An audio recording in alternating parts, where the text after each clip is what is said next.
I feel like the first thing we have to do when we meet in person is have a forehead face-off. Dude, who actually has the bigger forehead? That Oh enough man. talk in Discord? You gonna stop lagging now? Is that good enough for you?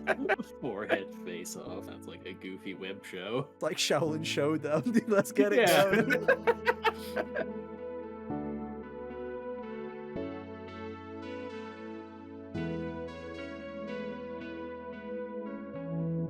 Hey, how's it going, everybody? Welcome back to another episode of the HGO podcast. I'm one of your hosts, Ethan, and joining me, as always, are my good friends Kyle Hello. and Hunter. How are you doing? Oh, I'm doing just swell.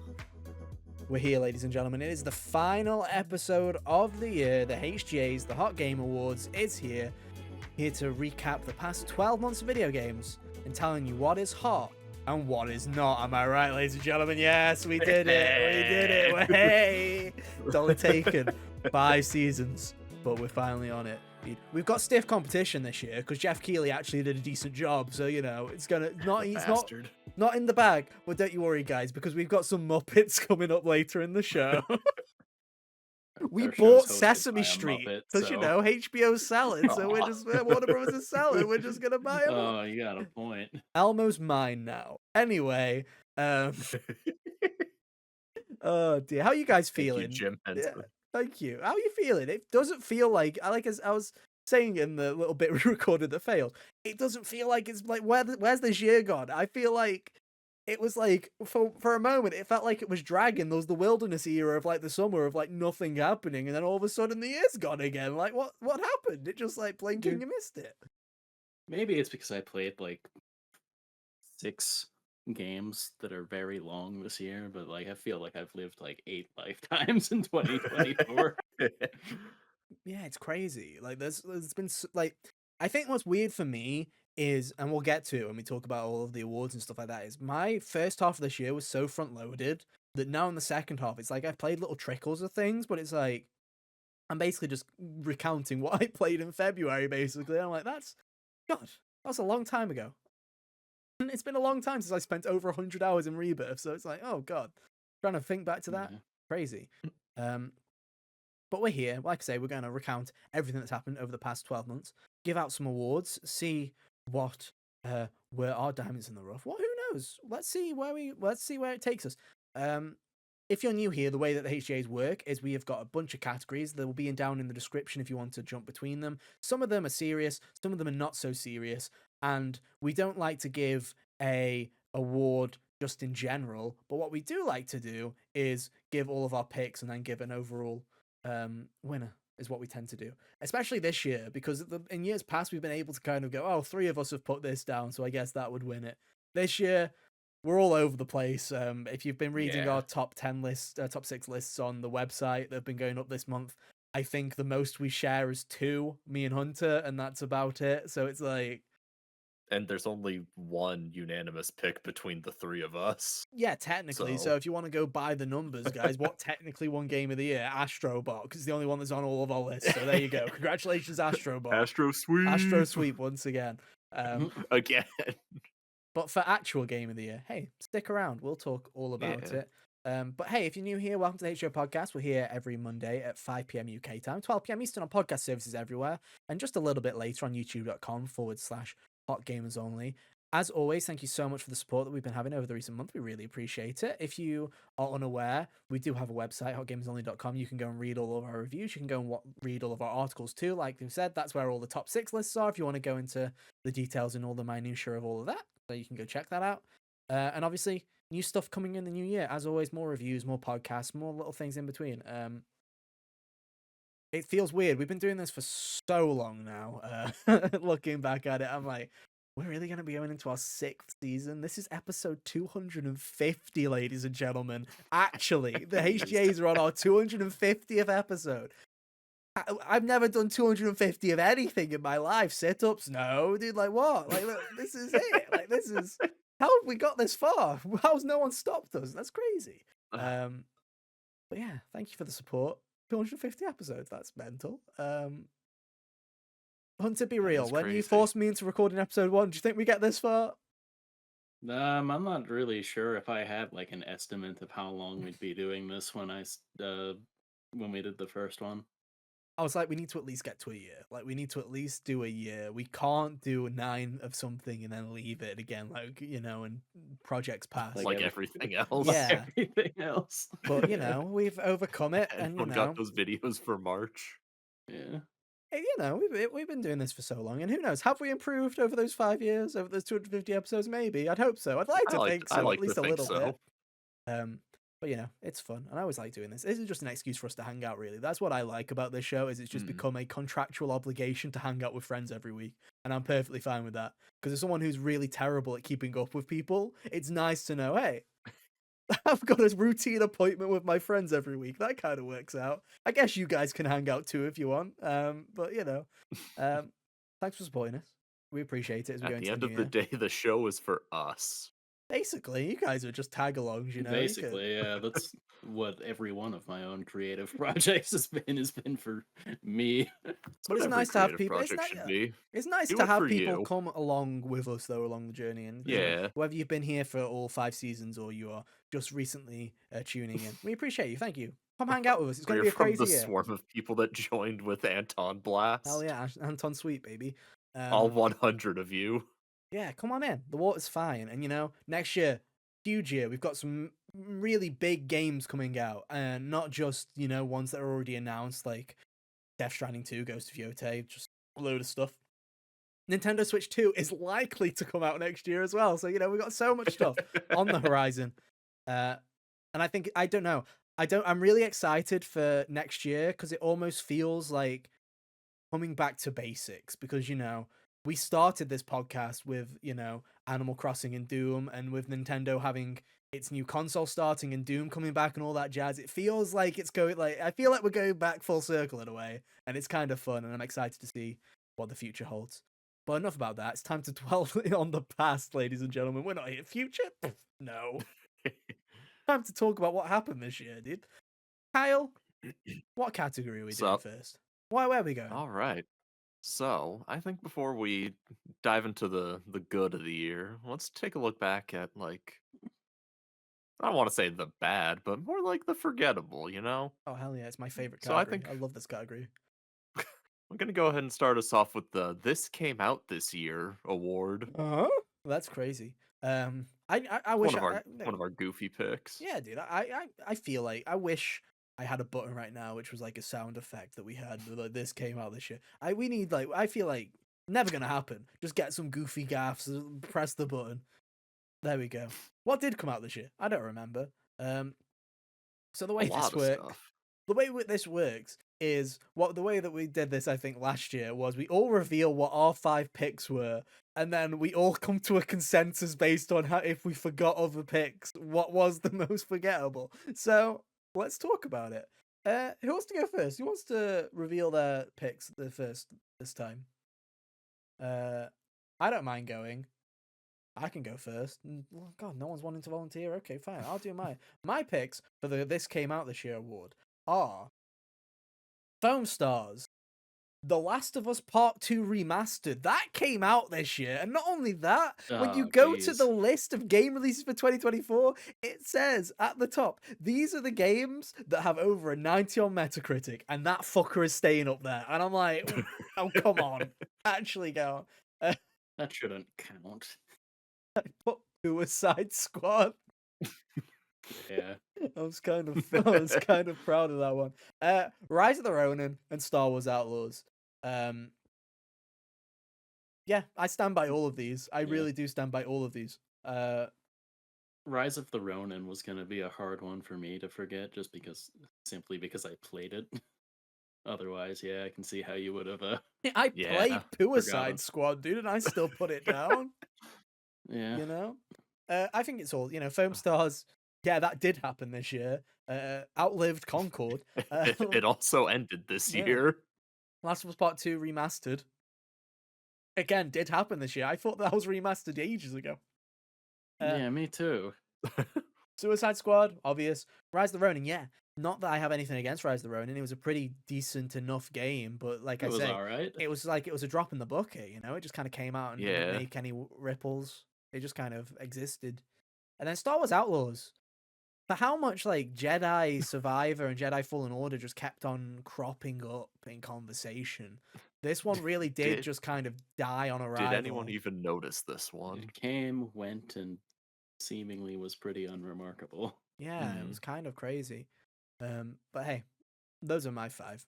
Uh, Hunter, do you want to do your Uh, five next? yeah, I can do my five next.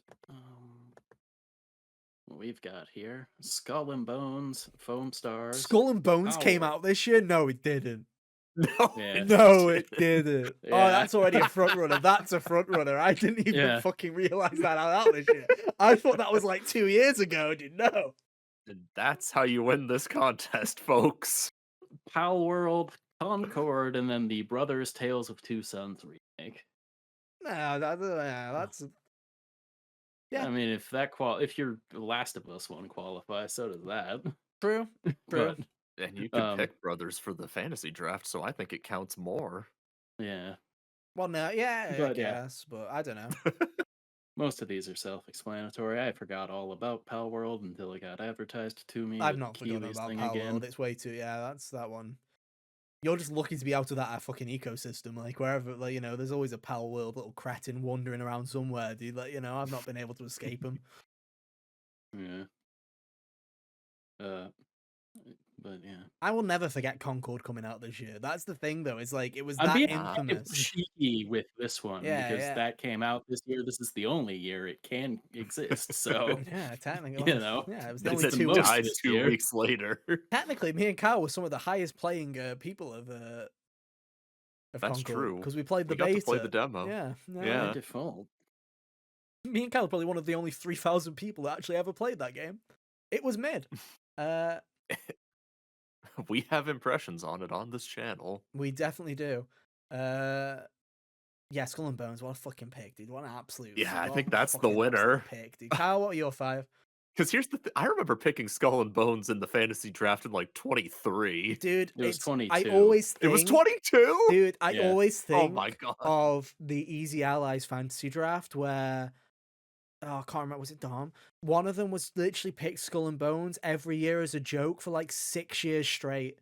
Like 6 years, it was like, it's coming this time, guys. And every time they were like, don't pick it again, it's gonna be awful. And they just kept doing it over and over It's like if again. Fantasy Critic had existed in the 10 years before The Last Guardian had came out. Yeah. It's what I'm doing with Silk Song. Yeah. But But you know, I yeah. respect the hustle. Mm. Cal, what are your five? I actually only came up with 4, Oh, and all of nice. them got mentioned already. The Cool. Brothers remake, Star Wars Outlaws, Foam Stars, and Unalive Squad. Right, I'm sorry, but like that, I'm already ready to, sentence served, skull and bones, dude. You genuinely like Yeah. Hunter. You won that. Like, what a fucking pick. Like, genuinely But also, like, here's the incredible. thing.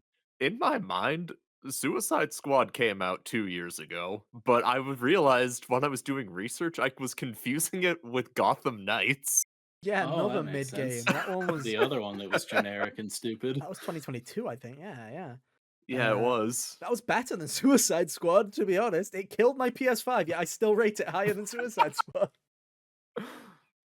But yeah, God, Skull and Bones, congratulations. First award winner of that. Potentially the only award that Skull and Bones has ever won, ladies and gentlemen.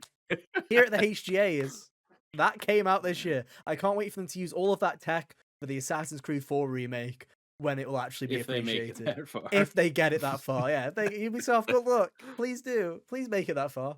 I'd like a new version of Assassin's Creed Black Flag.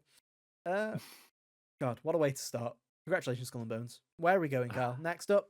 All right. Let's move over to some real categories now. No, that's a I'm gonna shame. we'll go ahead start us off with the hottest RPG of the year. This has been one killer year for RPGs. And let me start by Yeah. killing it by only having 3 Lots nominations on my lots of part. heavy But hitters. yeah, here's the thing, right? It's not been my year for RPGs. The RPGs I have played this year, all old. So it's like, I played Yakuza, like, I've been playing little bits and pieces where it's like, I'm not really. I mean, we can have that conversation of what is an RPG, right? Because, Yakuza could also just rightfully just be chucked into action adventure, depending on which flavor you're thinking of at that point. But You know, it's like all of my stuff I've been playing is mainly older stuff, so it's like I've only played 3, and technically one of these is only on here because I felt bad. I haven't actually fucking played more than 5 hours of it. So my 3 picks are Metaphor, Persona 3 Reload, and Final Fantasy 7 Rebirth. It's the it's the trifecta of Hell the yeah. the basic opinions. There you go. Uh, there's not much to say about all of them. Like I like them all quite a lot. Metaphor, the 5 hours that I played, I really enjoyed. Hopefully, I get back to it at some point in the future. Final Fantasy 7 Rebirth is incredible. It's like I I hate the ending so dang much, but the other 100 hours I had with that game was so damn good that I forgive it. I forgive it, and I wait for part 3 to fix it. So that's fantastic. And Reload, solid remake of a beloved RPG.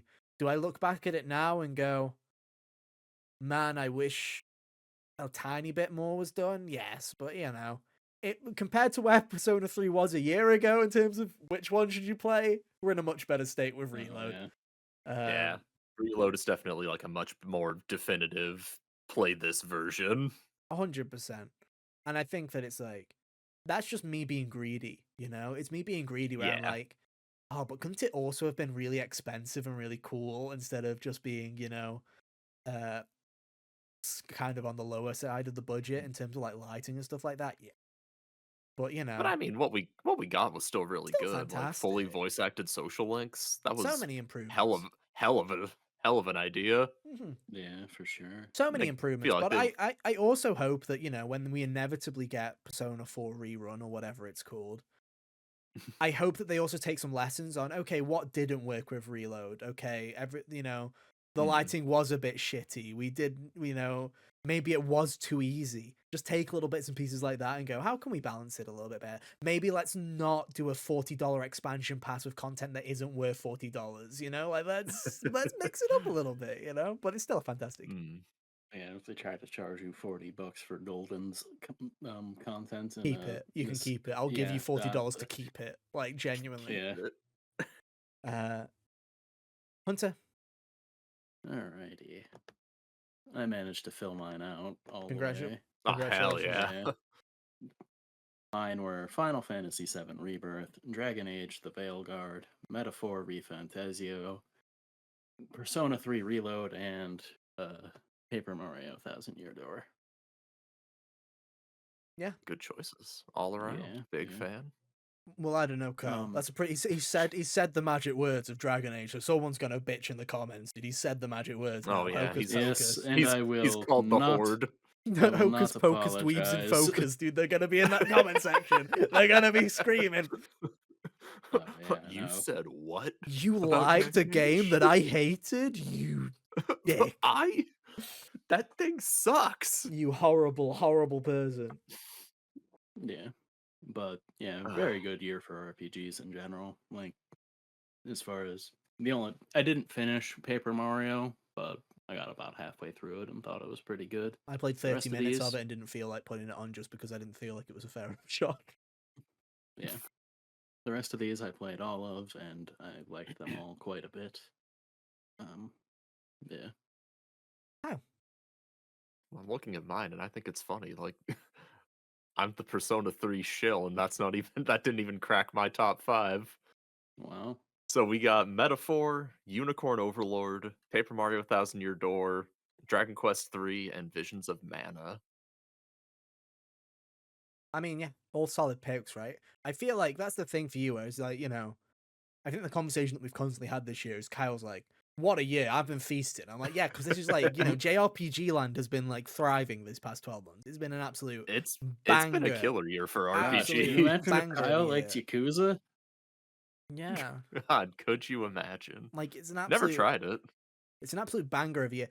When we're doing the PS Plus, I already looked it up. The Yakuza games were already off of it, or I would have told you to have played one of them. Ah, fiddlesticks. But yeah, there's just so many fantastic RPGs this year where I'm like, if you are into JRPGs and you're not a weirdo, what a year you've had. Like you genuinely have been thriving.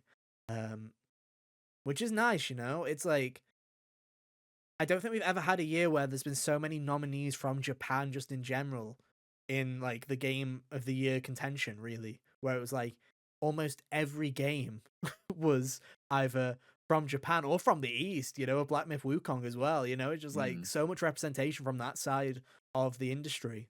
It's kind of refreshing, to be honest. yeah, I can't wait for next year when it shifts in the polar opposite direction. But you know, it's all fun and games. probably. Um, at this point, we all give our own picks, and then I guess based off of this, of where we've all put it, I guess technically the the HGA award will go to Metaphor ReFantasio because we've all put it on our list. Uh, Oh but, yeah. but what are you guys thinking? For me, my favorite is Final Fantasy VII Rebirth. It will still be Final Fantasy VII Rebirth. I still have that brain rot in me, dude. I still have it. It's still there. It's rooting around. So that's my favorite. Hunter, I think I know where you're going to go with this one. Yeah, mine would be Dragon Age. Yeah, water is wet. Um, and Kyle, the one that matters really in this category, the all-knowing Kyle. Um, that is a really tough pick.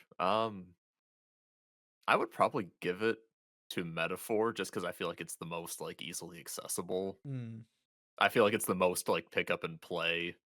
Anyone can get it, you know? hell yeah. Like for me it was between that and Corn Lord, but Corn Lord you need like the strategy game player brain You need that or tick. like Yeah, yeah, yeah. yeah, it's a really weird game to try and recommend to people because it's like, oh, well, it's like a team builder strategy game or team builder tower defense Well, you know, it's like the thing is with mixed that, with yeah. like control point. The thing with that team is, and I mean, we'll get to Vanilla Rounds in a bit because it'll come up in another Yeah, category for me as well. Like, I liked their previous game, but I didn't like their gameplay or Same. the stuff enough for me to go, I will like Unicorn Overlord. It's the problem, really. Whereas, mm, like, I enjoyed my time with them, and they're fantastic devs. So if you are into strategy like those kind of games, you're gonna have a yeah. banger time. They're a great dev. I sometimes forget that there was a like combat element to 13 Hmm. Sentinels. And it wasn't very good, in my opinion. Oh No, no. no, it Um, was lame. I but turned yeah, it down in difficulty and skipped over it essentially. But yeah, what a year. Metaphor Fantasio has me very excited. Not because, you know, I Mm, still get to play it, but also the fact that it's done so well and the fact that it's been so celebrated and it's just that much of a banger is it's just like Atlas just knows what they're doing when it comes to making these games. And I cannot wait to see the explosion in the future with Persona 6 because my fucking god, Metaphor, brand new IP for Atlas, and it's absolutely smashed it. And it's like, I really hope that it's like, if Sega isn't already looking at Atlas in the same way that they're looking at Rio with the Yakuza franchise, after mm, Persona 6, I really hope that they go, oh shit, give them all the money, let them make whatever the fuck they want, you know? Like, because they're just, like, they just keep making bangers, dude. Like, it doesn't matter. yeah. Like, they just, Shin Megami Tensei, you know, with Vengeance was such a good re-release as well. Like, they just had an absolutely killer year Mhm. this year. Uh, Like I said this in my top 6 games article, but I feel like Atlas definitely just won this year oh, just because it 100%. was like hit after hit after hit. Kind of similar to like Capcom from last year. Yeah, Yeah, yeah. 100%. They had like four Like major they releases. really just couldn't miss this They year. had four major releases. Obviously, they published Unicorn Overlord, but then yeah, Persona 3 Reload, Shin Megami Tensei 5 Vengeance, and Metaphor ReFantasio. And it's Yeah, like, 3 games with blue-haired protagonists. what a year. 4 games actually, Corn Lord. Yeah, what a year. Holy Genuinely. shit. I can't. We know how to sell video They games really now. stacked it. What are they going to do this year? Because they're like, Persona 6 is definitely not coming out in 2025. Spoiler alert. We You would know have what? known by now. Give them a year off. They earned it. Yeah, yeah. I You don't could have think that stacked they the need to Let them dice a just bit more though. You could have put Shin Megami Tensei let 5 them this year. You know, rest. you could have balanced it out a little I bit more. think that they didn't Look, Ethan, if care you're going because for it's a knockout, you go for the one-hit True. I knockout. don't think that they cared about SMT5 running into other things because I don't think it would have made any I mean, difference it's evergreen if it anyway. came That out game will this just keep year. selling. Yeah. That Yeah, game will just keep selling. I Yeah. bought a copy of it. Congratulations to Atlas. Haven't played it yet. What's next, Cal? Next up, we have the hottest action adventure category. Hell yeah, dude. Hell yeah. I will have you know, ladies and gentlemen, that I actually do have 5 nominations for this one. Can I have a round of applause for that? I played 5 video Ooh, games, ladies and gentlemen. applaud, Uh, applaud, applaud. I do not. my nominees are Astrobot, Anton Blast, Indiana Jones and the Great Circle, The Plucky Squire, and another code, Recollection. Uh, I mean, I can talk about all of these games for quite a bit. Um, the first three in particular, Astrobot, fucking masterpiece of 3D platforming. Like, genuinely one of the best 3D platformers I have ever played. It is genuinely Absolutely. fantastic. I've had multiple conversations with a friend, which go along the lines of, "Oh, but it's just advertising for all this." I'm like, don't give a shit. It's a fucking fantastic video game. If people tried so hard to make good things out of advertising as Astrobot did, I wouldn't hate advertising. I genuinely wouldn't. I'd be perfectly happy. Yeah, You know, people don't hate it when Nintendo does it. When Nintendo puts little fucking Zelda yeah. shit in Animal Crossing all the time, no one goes, "Oh, corporate shills." Or No, like Smash Brothers, or you know, I but don't when the know. Does cute your little friend who bot made does that it for PlayStation, does your friend who made that complaint play Fortnite at all? no, he's not that stupid. Okay, Ivan's well, at actually really least. good. I don't know what he is. He is a non-believer of the Astrobot at the moment, and I will convert him. I will, if it's the last thing I fucking do. Fantastic game. Anton Blast, absolutely adored this game. It came out. These two entries came out literally in the last month of the year, and they have both skyrocketed to really high heights on my top 6.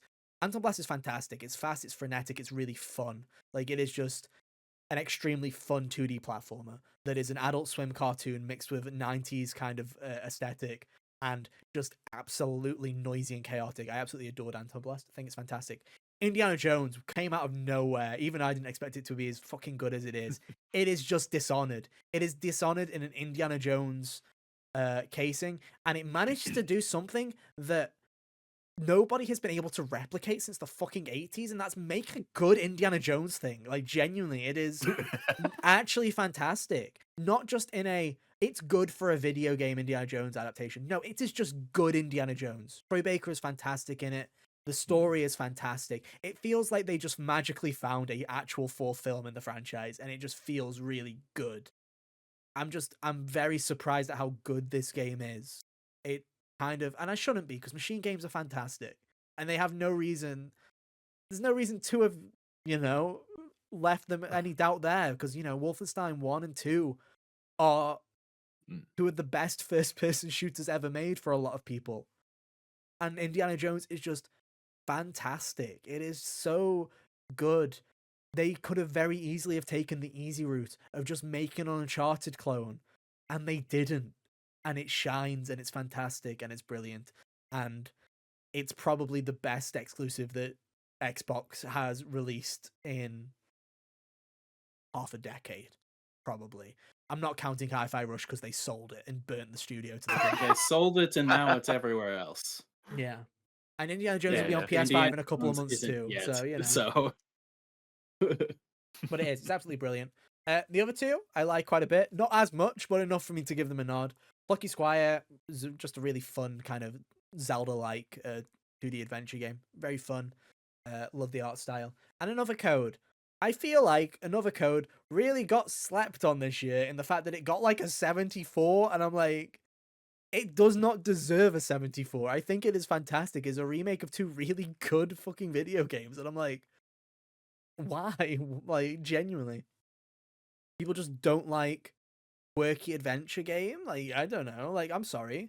Does everything have to be about mental health and wanting to kill yourself? Like, has sorry, unalive yourself. YouTube, do not hate us.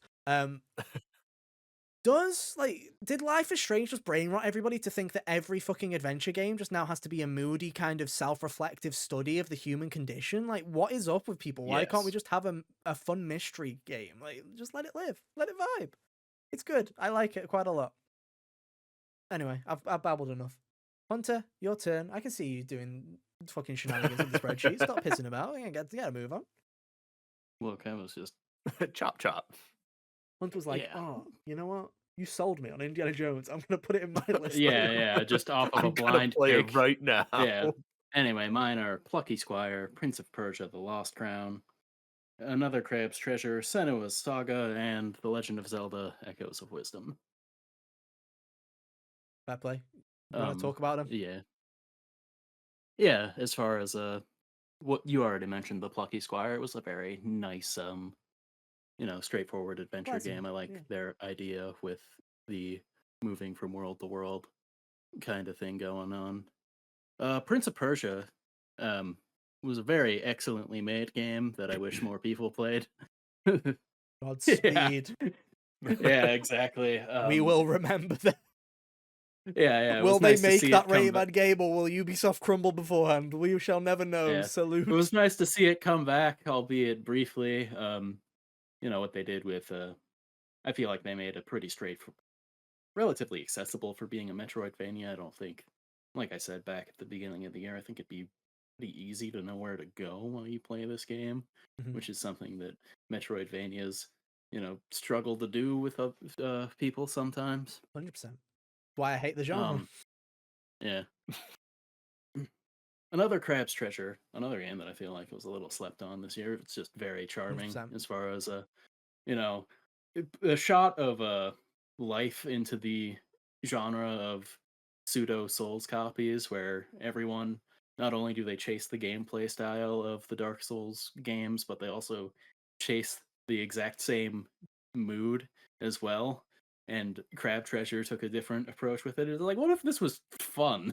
what if we had, what if we had a silly crab doing silly crab We things had an actual while good time. also Yeah, yeah. yeah, yeah, and, like, its writing What was if way better than I was expecting it to be, just as far as how clever it was the whole time I was playing it. The, microplastics being the currency will never not be funny. Uh, isn't there also a mode where you can like give the crab a gun? yeah, yeah, you can give yourself a gun, and that'll just be a one-shot kill. Um, Senua's Saga, to go in the complete opposite direction, I really liked the first game, and this one was, a natural step forward for if they were going to make a sequel to it. I feel like they did a lot of things as far as the presentation to make it feel like, you know, that it was a step up Hmm. in that regard. And then The Legend of Zelda Echoes of Wisdom. I really liked the gameplay hook that they had with the copy things and make a bunch of it Yeah. kind of deal. And I also really liked this version of Hyrule quite a bit. You got to see a bunch of the um, races throughout the series that haven't popped up in a while, like the Deku Scrubs or the Mer people, Zoras, rather than the shark-like version of them and Yeah, stuff. yeah. So altogether, I liked Echoes of Wisdom quite a bit. Oh, yeah. Kyle? Hell yeah. All right.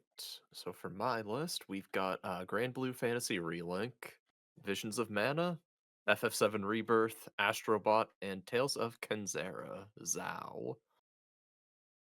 Grand Blue and Visions, you can kind of lump those two together. They're action RPGs, super duper fun. Grand Blue especially, super short game, very easy to pick up and play, tons of fun.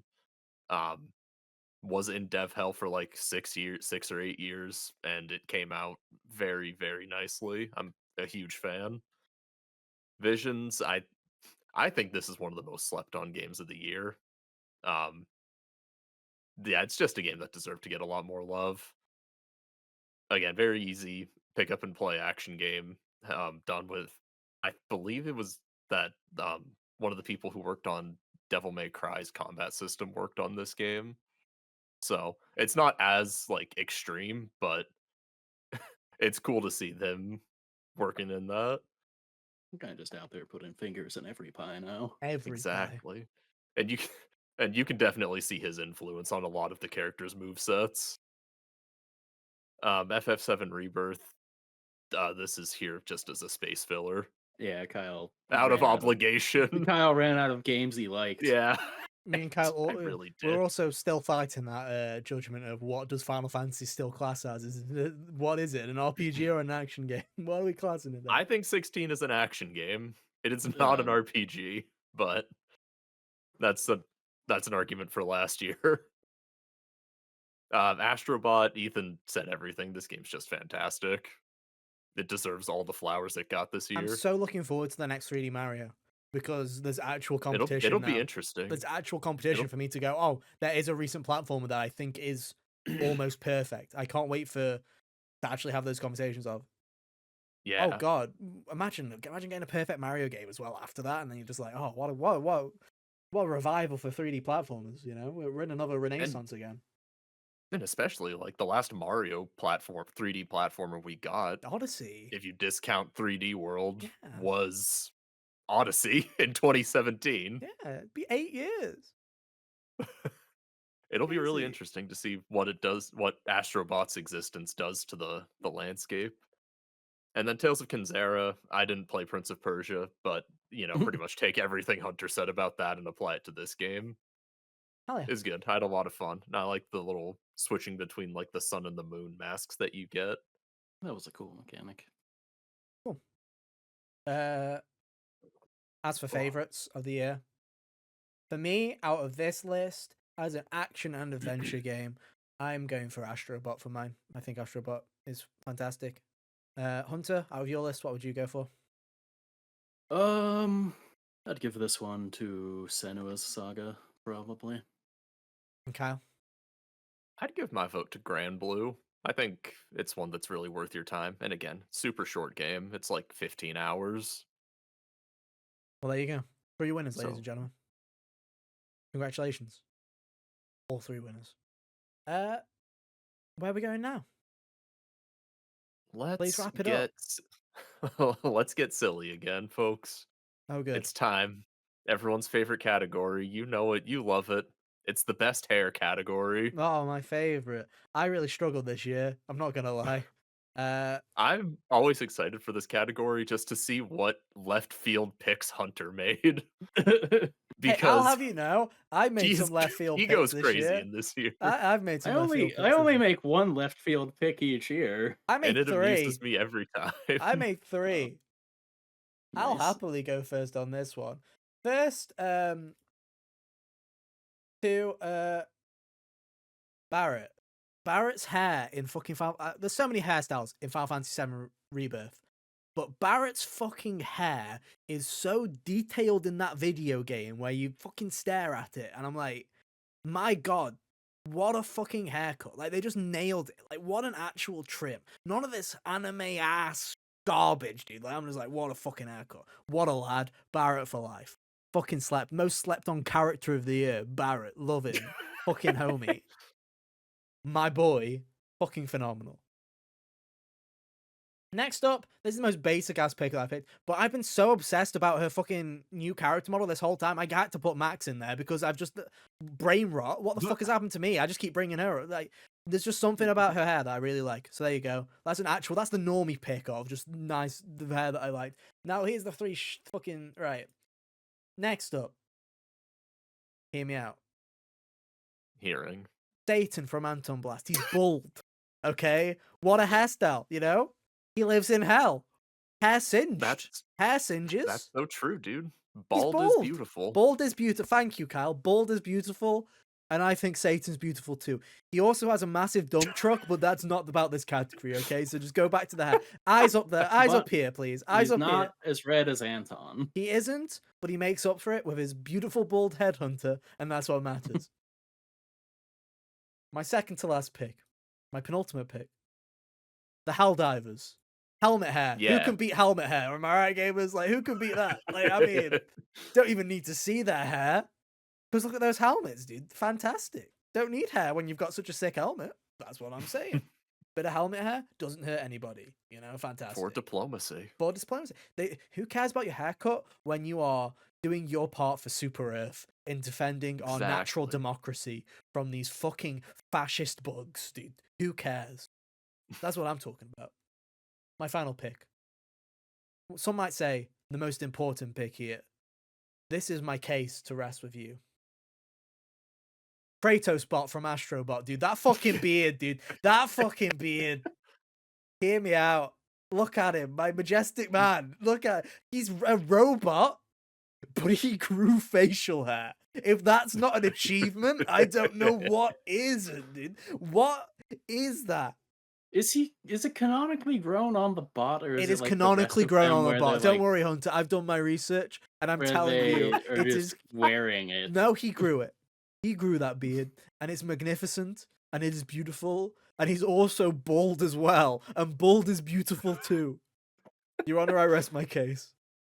Throwback to the 2022 HGAs when Hunter put Kratos as his best hair. See, there you go. It's already, I rest my case, It Your all That's Honor. not comes my full pick. circle, folks. Yep, it all Oh, comes that's full funny. circle, Your Honor. I rest my case. All right. Anyway, I'm not gonna go one by one. I'm just gonna undo them all. Ooh. My picks: Sephiroth, Final Fantasy VII. You know, long and the power bangs. I've always appreciated his hairstyle.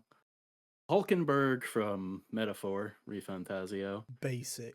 What a Yeah. basic pick, Your Honor. Your Honor. I don't know who this imaginary honor is, but Kyle, you can be it. Your Honor, I object. That's a basic ass opinion, dude. They just picked the redhead, Your Honor. I object to that I'd statement. also I'd I'm also object. Hulkenberg's hair is boring. Yeah!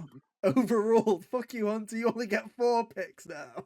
No. all right. Anyway, kind of cheating with my next one, but Rook from Dragon Age Inquisition. Um, a lot of the hairstyles in that, I guess, if I had to pick one, would be the one I put on my own. But the hair is really well rendered in that game. Fair. So, Fair. it's similar to how last year Cal's hair was distractingly well done. Yeah, fair. Oh, I think I'm frozen again, so I'm just gonna keep talking. Yeah, just keep talking. mate. Mara Forrest from Pro Country. It's a more simple haircut, but it's purple, so it was fascinating. And then Sweet. last but not least, I picked Pyramid Head because if his head doesn't cut a figure, then I don't know what does. So true. It's so true. See, I think helmets are beautiful, dude. I think I helmets respect. are beautiful. And they deserve our respect, dude, Not all of our bald kings can pull it off, so they hide it behind a helmet, and you gotta respect it, dude. You've gotta respect it. I didn't hear you. Oh. Can you hear us now? I can now. Oh, The perfect. last thing I heard is you've got to respect it. Oh, nice. I was basically just saying that, helmets are beautiful too, and not all of our bald kings can pull off just being bald, so they wear a helmet, but that's also beautiful. That's what we gotta Yeah. Some respect. of them just haven't owned it yet. Yeah. Anyway, Kyle, They'll grow though. They'll grow. the hair Anyways, for won't, but they will. the hair won't, but they as a person will.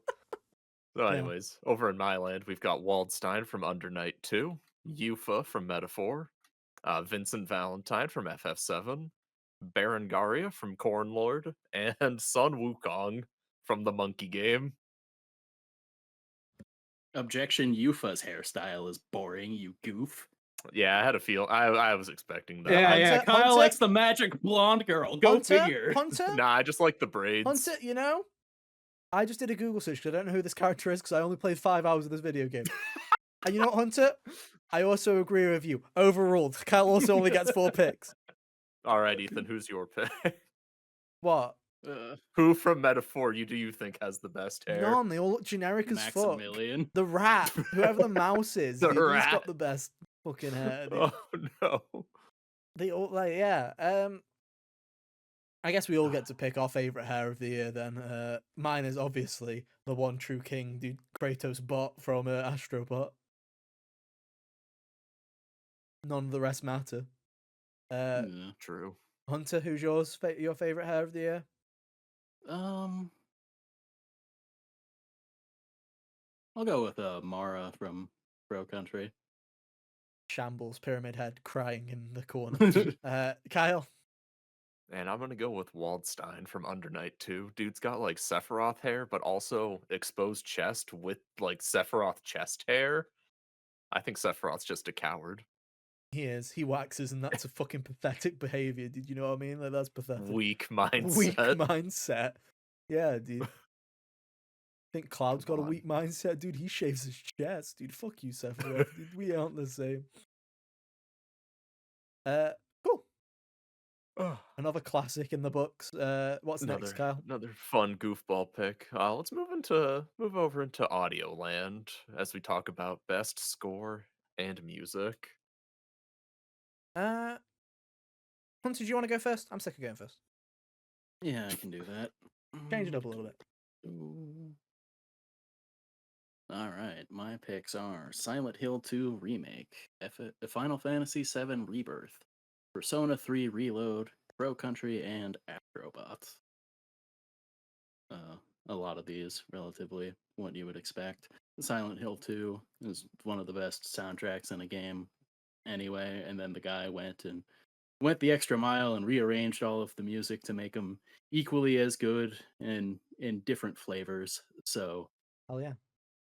thumbs up for that one in a way that I wasn't even expecting. Final Fantasy VII Rebirth has crazy amount of awesome tunes in it. Oh. Rightfully won the best score in music at the Mm. Oh, Healy show. oh, oh. Fucking Gongaga, dude. What a theme. Um, Persona 3 Reload. I've still been singing "Disturbing the Peace" to myself all year, so that has to count for something. Crow Country. I really like the soundtrack in that one too. Like it captures the vibe it's going for to pair with the like PS1 visuals. It captures the beeps and boops that way while still being like really good compositions. Yeah. And then Astrobot's always had a good sound about it. So Mhm. having a full on game with some more stuff, very good. Cool.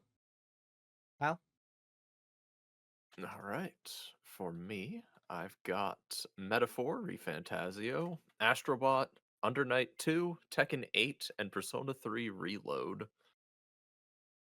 A lot of overlap with Hunter, but yeah, P3 Reload has a phenomenal soundtrack. I love the remixes of the old songs and the new songs they made for this fit it really well They've too. somehow managed to usurp like every single original version to me. Like I don't think Oh yeah. there is a single version of the soundtrack that now that I've listened to them both a ton, that I prefer the original. There's so many songs in this one where I'm like, I really do prefer like 90% of the new Reload tracks, which is already saying a lot because the Persona 3 soundtrack was so good beforehand. Um, but my God, like just some of that like Changing Seasons Reload is like I adore uh so much. Just a lot of the Mm. songs in that game. The credits song, all of it, like it's so good. It's Um, beautiful, dude. yeah, fantastic. And especially the new nighttime song, Yeah, Color Your Color Night. Night, fantastic. That song's unmatched. If we had like best song of the year, that's number 1. Hell yeah. Persona 6 is Um quaking t- in its boots, dude. It's going back to back, Persona 5 and then Persona 3 on nighttime themes. We're going to be looking at the Persona 6 nighttime theme and, like, with a grudge at this point. We're like, you better fucking not suck. uh, for real though. And then Under Night 2 and Tekken 8, two fighting games, both obviously like they need killer background music for the fights. Uni 2 in particular, just every song in that soundtrack owns, and they're all like super distinct from one another. One character's theme song sounds like a freaking Kirby song. Oh, yeah. Like, it's great. There's so much variety, and also like they do a lot of special unique battles music, but if like two characters are against each other, which I always love those personalized battle themes. That shit's great. Hell yeah. Anything to say on Metaphor? I like the chanting. The Controversial chanting is take. very cool. Controversial take on the HGO podcast right there. The most controversial take on the HGO podcast right there. The biggest controversy of this episode. Hell yeah. As for my 5, some very similar to what we've had on this Wow. as well. Anton Blast, Astrobot, Final Fantasy VII Rebirth, Persona 3 Reload, and Life is Strange Double Exposure. Astrobot, again, you both nailed it on the head. I think Astrobot soundtrack is phenomenal. Special shout outs to the remix themes of all of the games that were featured as Astrobot songs. The God of War one is phenomenal. It still is phenomenal. Yeah. Uncharted has grown on me so much as well. I love that. Like, there's just so much in that game that I absolutely adored in terms of musical riffs that they borrowed. Final Fantasy VII Rebirth, again, there's like 6 million songs in that soundtrack, and they're all phenomenal. Yeah. We all jokingly said, "Oh, they managed to remix the battle theme like 70 times in remake. There's no way that they could keep this up." And they were like, "Bet," and then just carried on doing it in like They 100 just different remixed ways. every song like Yeah. 70 times in this game. So yeah, fantastic. Persona 3 Reload. The best thing about Persona 3 Reload is the soundtrack. That is like, and that's not to say that the game's not fantastic. It is just that the soundtrack is just that fucking good. Yeah, and just so much dude. Like, oh, there's memories of you, just like everything. It's so good. The whole Mm. soundtrack is so freaking good, dude. Absolutely fantastic. Want to be close. Just so much good stuff. So much good stuff. And it's like that new singer nailed it. Like I hate how everyone was so kind of like, I don't know, I'm feeling. Well, embrace the change because it's fantastic. Adored it. Life is Strange Double Exposure, not getting many nominations from me in this HGAs because the game was mid, but The the soundtrack soundtrack's was not fantastic. The though. soundtrack is Oh genuinely one of my man. favorite Life is Strange soundtracks of all time. I adore it.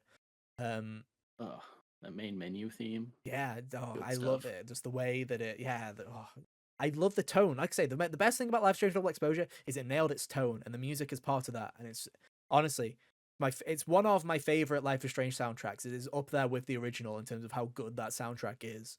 Um, Way better than True Colors. I love True Colors, but the soundtrack is probably the weakest Life is Strange soundtrack. Whereas like, oh, I love Double Exposure soundtrack. It's like the reverse. I'm like Life is Strange True Colors is my favorite in terms of gameplay.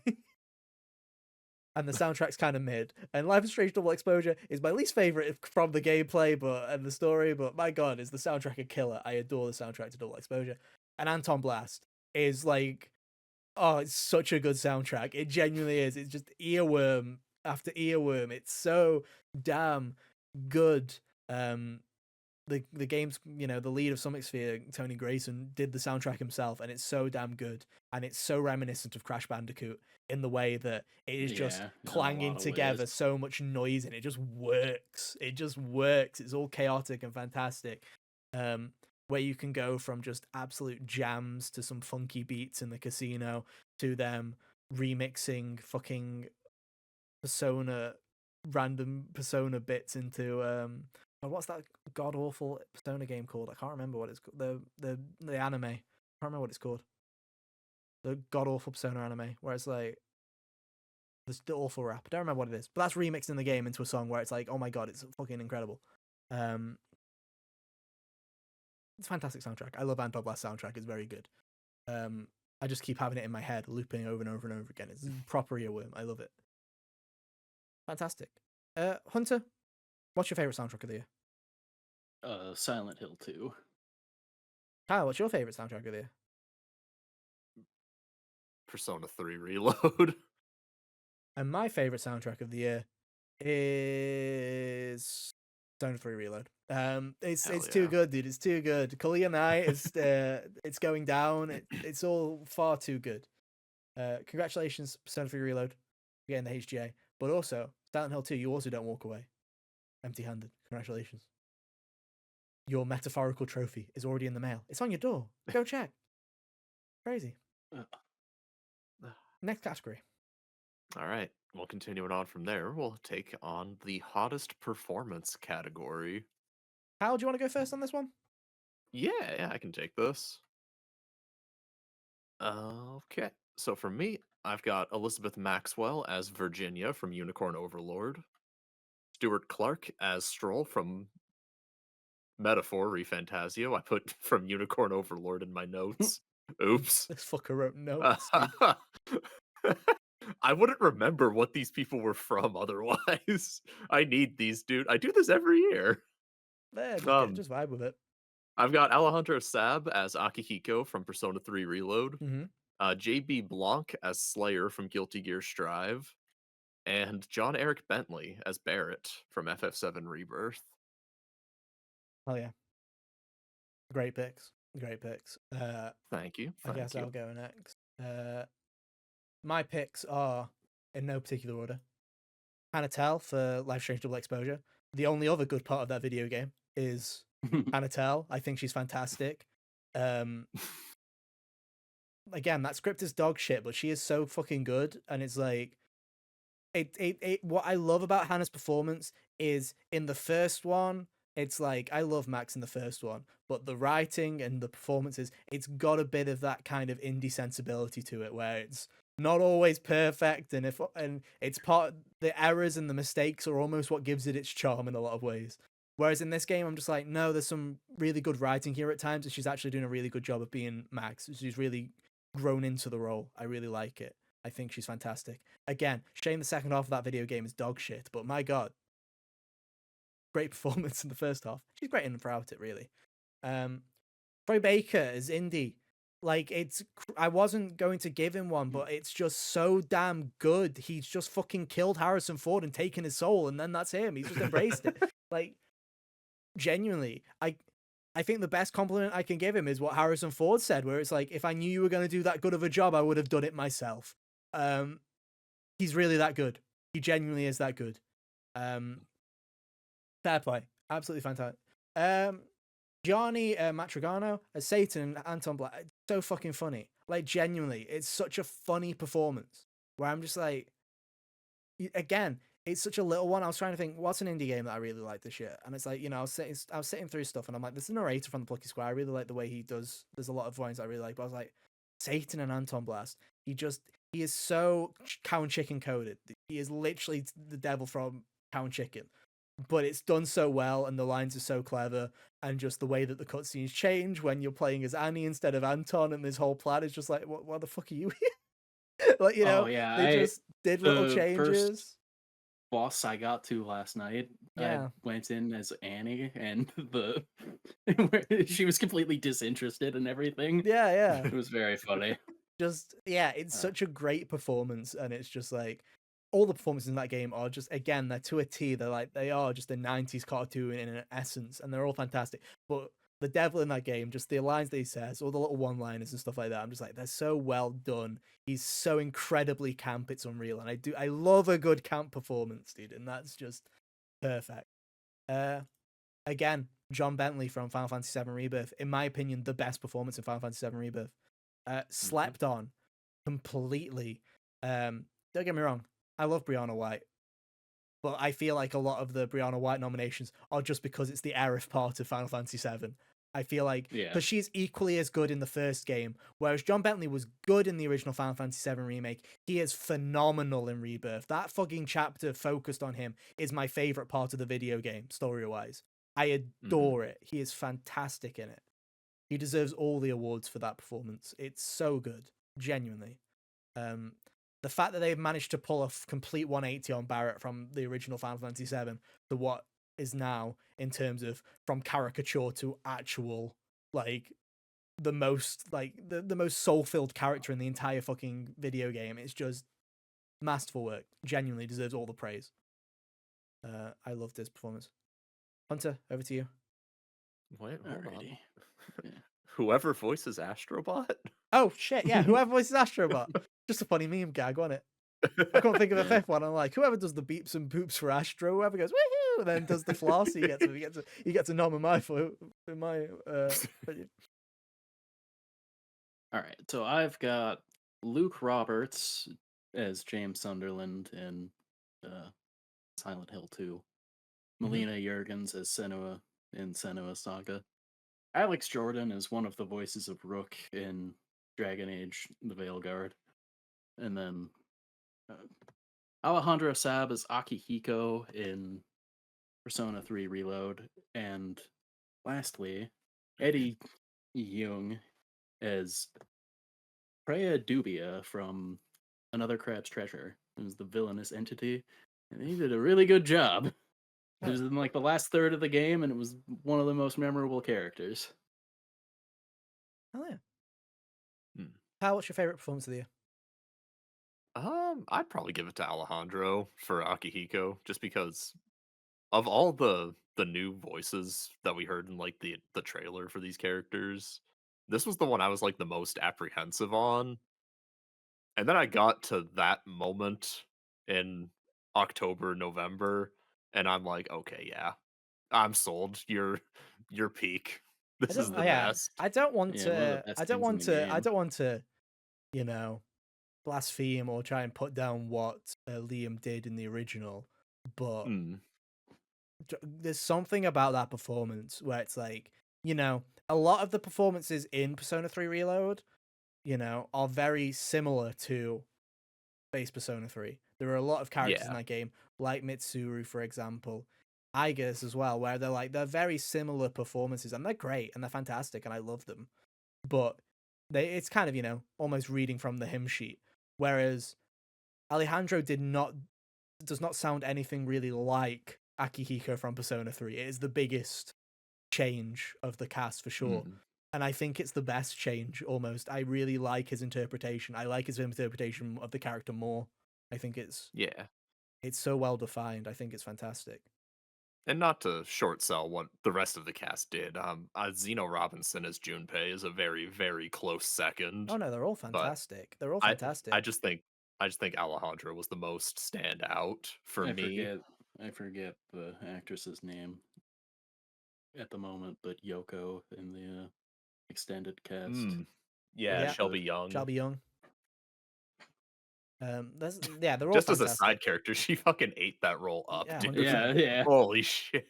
I'm just sitting there the entire time I'm sitting there. I'm like, give her a main role in Persona 6, please. Thank you. Honestly. That's main cast treatment right there. Get her in. Fantastic. But yeah, well deserved. Um, for me, it's John Bentley, dude. I think it is John Bentley for me. Yeah. I think it was so goddamn good. Um, yeah, it just like I say, it's just crazy that like I say, it's crazy to me how it's like you just managed to turn this caricature into just this completely incredible Into performance a where I'm like, real yeah, like character. where it's like I do the characters that I care about the most in this story. I don't necessarily care about where we're going. I don't care about are we going on a different direction from the ending. If I don't care, I just want to spend more time with these characters and see where their stories end up. And I think that's really what says it all. Really is. And what am I looking forward to the most about Final Fantasy VII Remake Part 3? Just hanging out with Barrett, hanging Yeah. out with Tifa, hanging out with Yuffie. Just seeing what little side shit we're going to get up to and all the goofy stuff. The Marlene conversation during the Oh, it's side so good. quest is so good. There's so many, honestly, like genuinely. I adored that performance. I really did. Hunter. I will give mine to Luke Roberts for similar reasons to you picking John Bentley as yours. Is his performance as James really was one of the most transformative things about the game to me. Where in the PS2 version of Silent Hill, I'd say that James was this homunculus facsimile of a person where it always seemed like he was talking down to the other side Yeah. characters in a kind of Carl that kills people kind of way. Mhm. Whereas in this one, it seems like he treated everyone else as, being more actually human than this time. And I think it went a long way to making him more sympathetic. Hell yeah. So, yeah. 3 winners then, ladies and gentlemen. There you go. All winners in my eyes, though. Genuinely. All like Honestly, yeah. I love this kind of year because there are plenty of fantastic smaller performances. It's really been like a year where side characters and just smaller roles have been able to kind of eat it up a lot. Where I'm like, man, looking at my list, and it's like only 2 of my quote unquote 5, like because the Astrobots or whatever. I'm sure that's just like that's probably just the sound designer making funny noises in the booth. But half of my picks are side characters. Genuinely. Yeah. Yeah. And it's like, it's fantastic.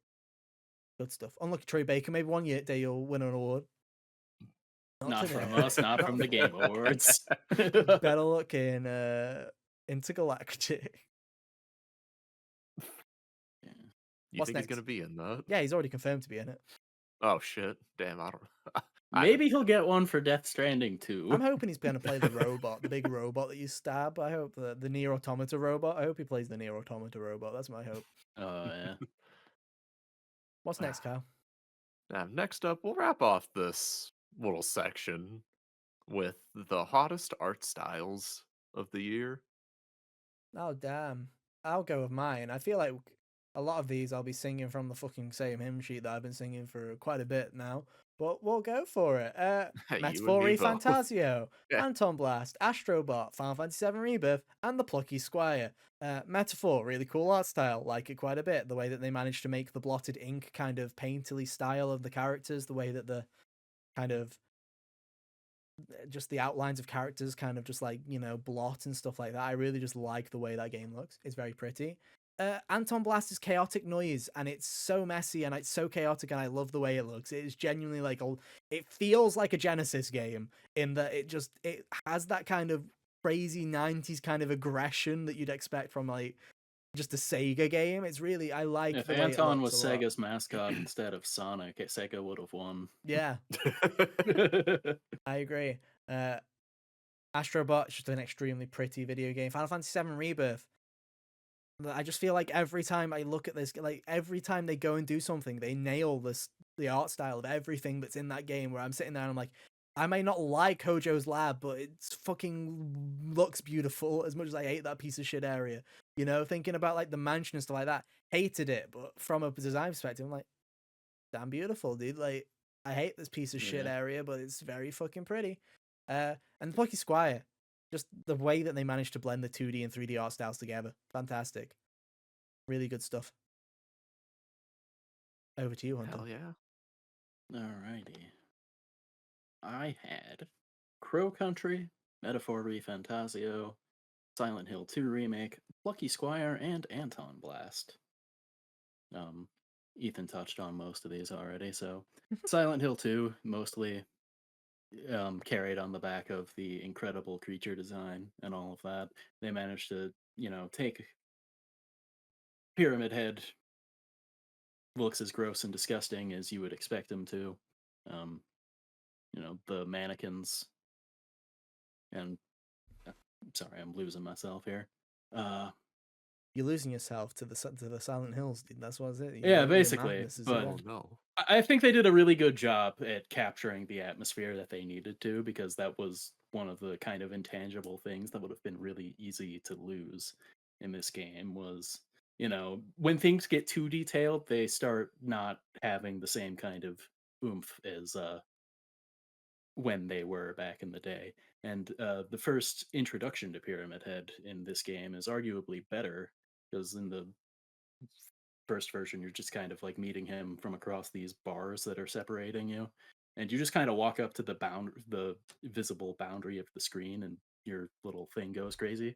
This Mhm. time, he's bathed in red light because the camera's behind you this time, so you just kind of see him in the distance, and you get closer, and suddenly he comes into focus, and you're like, Mhm. oh, so like if you've never seen him before, that would be horrifying. Hell yeah. Just as an example. And then Crow Country, I like that it's a PS1 throwback game that looks the visually different than other games that are trying to do this kind of thing. Mhm. Like Signalis came out a couple years ago, and that's another game that kind of goes for a PS1 aesthetic, but it looks completely different. This one, the characters are modeled almost more like the overworld sprites in Final Fantasy VII, Yeah. and I think that's a really cool direction to take it. The environment designs were all very good, very distinct, and just very solidly done. Direction take the visuals of the game. Hell yeah. Kyle, round us out. All right. So over on my board, we've got Dragon Ball Sparking Zero. First mention of this on the list. Metaphor, Astrobot, Undernight 2, and Unicorn Overlord. Holy hell, Unicorn Overlord is a pretty ass video game. Vanillaware has a good art style. Vanillaware knows how to make things look pretty, whether it's the sprites and or the drawings in the cutscenes, or even just like the overworld sprites. They do such a good job of making everything look pretty and just Ugh. making everything look visually unique. And In there. the fucking food, dude. The food looks so good in this game. Like, dude, I want to eat it. It looks really really tasty. I've been taken back to right before Dragon's Dogma was coming out, and people Oh, were the talking steak, about the the hyper realistic the steak. food in that game being hyper realistic, and the guy and then Itsuno being like, yeah, we just recorded Recorded it someone cooking a steak. because it is real. Yeah. Oh. Very Oh, funny. oh yeah, I remember that. Under Night 2, it's just a good looking video game for like French bread working with such a low budget. They did such good work to make this game look super pretty. Everything just looks super nice. Love all the visual effects, and it never feels like there's too much noise going on the screen. Hmm. And then Sparking Zero, it falls into kind of the same vein of what Dragon Ball Fighters did back when that released, where It looks like it Dragon Ball. it does such a good job of like Yeah, adapting the style of the anime and the manga. totally. Fair enough. Ugh. Right. Which one do I give it to? I have decided. Gut feeling. I'm giving mine to Anton Blast, actually. It's such a Wow. fucking good looking game. Like genuinely, it nailed its art style. It genuinely does. To the point where it's like, yeah, I respect Metaphor for what it's doing, and I love Astrobot and I love Rebirth, and the Bloody Squire is cool too, but Anton Blast is just noisy and it's chaotic, and it's not everyone's cup of tea, but it was mine. I was like, this is a jam. I like it. I respect it. Hunter, I'm gonna give mine to Crow Country. hell yeah. Similar vein. Respect. Yeah. And you're giving yours to Kyle? I Unicorn Overlord. It's There you just go. so fucking pretty, dude. Every frame is a masterpiece. Every I was frame is literally a painting.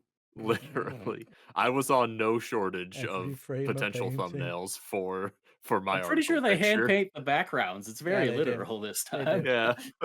Right. Congratulations, Anton Blast, Ah, Crow Country, and Unicorn Overload. You've all won Hot Start Star. Hooray! Next category. Move on. all right, boys. We've been very positive this evening. Oh, Let's good. fix that. Let's bully some people. It's time, ladies and gentlemen, the Shittest Company Award. Oh, hell yeah. You'll probably see some familiar names on here, and possibly some new names. Some companies just have a permanent spot on this list. Hunter, you It's get to true. go first this year. Oh Congratulations. boy. Awesome. Alrighty. I've got NetEase, PlayStation, Microsoft, Ubisoft, and of course Bobby Kotick. Classic. Yep. Reasons for each. NetEase is the parent company to the Visions of Mana Yep. people, correct? Okay, I just shot from the hip on What, that one, so it's Tencent? a good thing I was. It's Tencent and NetEase, yeah. Yeah, okay. Kind of the same So, subsidiary. so they made them release the game and then what disbanded the They disbanded studio. them on release day. Oh my god, that's Congrats. so ghoulish. That's disgusting. Um, PlayStation here, they kickflipped the rake several times this year. Most notably being the uh Helldivers thing, right? Where Yeah. you have to have the That's PSN account to play on. not just Helldivers. It's every PlayStation release now on Yeah, PC. yeah. You're required to have a PSN account to play them, even single player games. And there's PlayStation does not even allow certain countries to have PSN accounts. So there are a mass amount of people that bought Helldivers that could no longer play it, and there's now a load of people that cannot play any PlayStation games, even single player ones, because they require a PSN account. Fucking Yes. stupid.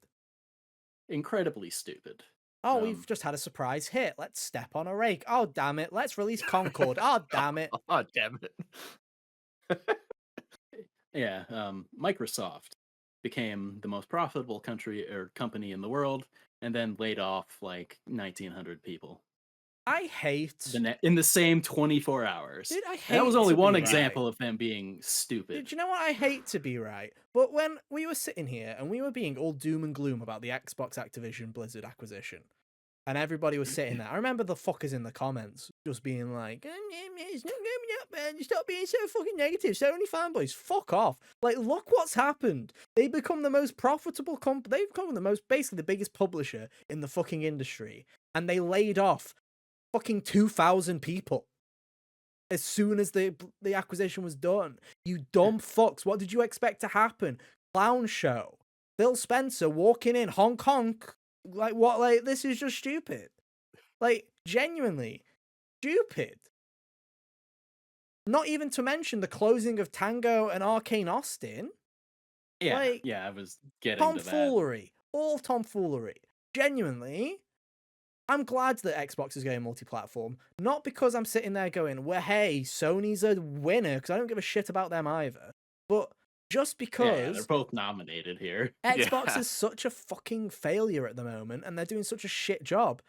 Yeah, go multi-platform. Because, for fuck's sake, like, keep these people in their jobs if you're gonna eat everything fucking up. Like, my god. Dumbasses. Genuinely, clown show. Sorry, Hunter. I took yours away from you. Oh, no, that's alright. But I will just, I'll just unhighlight this one real quick from mine. Xbox is on my fucking list. Yeah, yeah. Onward to Ubisoft. Every time I hear something about Ubisoft, it sounds like they're closer and closer to just being a pile of ash. Dude, they are on So, death's door, dude. They are on death's door. like, like, I don't know. Just in general, they had to put Skull and Bones out because of a contract with another Government. with Singapore, Yeah. The right? So, Singaporean government. like, why would you make a deal like that? Come on. No clue. You know, the Prince of Persia's team got disbanded Mm-hmm. because it didn't meet sales expectations, which, I don't know what they were expecting. And Assassin's Creed again, delayed like, for the first time because, delayed for the first time and quote because, unquote, because the people found it too woke. oh my god, What? Step on a insanity. rake. Yeah. Like, here's the thing is, it's like, Ubisoft as a company, it's like, there are games, I like Ubisoft games. There are games from Ubisoft that I like quite a bit. I like the old Assassin's Creed games quite a bit.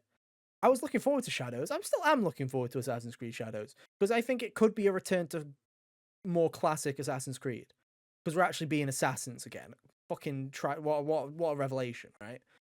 You know, the idea of them going back and looking at Rayman, I'm like, oh cool. But then you've got Skull and Bones, you've got Beyond Good and Evil 2, which is still for some reason being developed It's when it should have never just been going to come scrapped. out. Yeah, just scrap it. Just scrap it. You know? Watch Dogs fucking stepped on a rake and self-imploded. It's like, They released and canceled X Defiance in like the span of a couple yeah, months this year, didn't they? yeah. Yeah. It's just, So yeah. it's another one of those, just mismanaged. I just don't understand why they can't just make good single player video games. They just can't right now. They just can't. I hope Shadows is great. I really do. I really hope Shadows is great. I hope that we're here sitting here in February. I've already bought the fucking game because I pre-ordered it like months ago because I thought it was going to come out in November like a chump. So I'll be Oops. playing it on day one, and I'll be like, I'm hoping I'll be going like, this is fantastic. Ghost of Yote has some competition. I don't know if I'm going to be feeling that, but I'd love to. But Hmm. God, At face value, like Assassin's Creed Shadow seems like a really interesting game. mhm. It's the first time I've ever really been interested in trying an Assassin's Creed. From a concept, yeah, because it's the one that people have wanted for a fucking decade and a half. Like, oh yeah, you should do feudal Japan. Okay, let's do Vikings first. An ancient Egypt that Yeah, has no like buildings. Let's do that first. Like, my the God, colonial let's America do colonial where America. the Yeah, buildings are 2 stories high at max. yeah, yeah. Yeah, Like, that it's one was weird. interesting, and it's like I can understand the choices that they've made. The two protagonists as well. I'm like, oh, I love the idea of having an actual ninja assassin, but then also having bringing in this real life Beef story. samurai. Yeah, having this bringing in the real life story of an outsider. I love that idea because then you do have because Japan is still always very much an isolated society. Japan very much cares about Japan things and they don't care about the outside world really, and that's still true to this day. Right? There's Yeah. Japan and then there's the rest of the world. So to have the idea of bringing someone in who is an outsider to all of this and based on a real story of him becoming becoming a samurai, it's so interesting, and it's a shame that people have to fucking ruin it. I really despise it, and it's like one of my New Year's resolutions is not going on social media anymore, just in general, just Yep. limit not going on it anymore because I'm sick of everybody else ruining my fun because they are arguing all day about the most nonsensical things that are bullshit. I am sick of Gamergate 2. I really am fucking sick of it. It's a sequel no one asked for, and just like every straight to fucking home video sequel, it's worse. So fucking kill me. And Bobby Kotick's an asshole, so you know. Yeah, Yeah, exactly. Basically, forever spot. yeah, he just reserved forever until I learned that he's like homeless or something. And even then, he'll still be on there for 2 years at least. Homeless or deceased. Kyle. Mine's pretty short. Hunter got quite a few of mine. I'm really 10-cent netties was a really good shout from you, Hunter. I'm kind of surprised you remembered that. Oh, believe me, I remember when people are ghouls in the industry that is my main hobby. It's infuriating. I'll have you um, know, NetEase are also on my list. hell yeah, They're on my list as well. hell yeah, fuck them.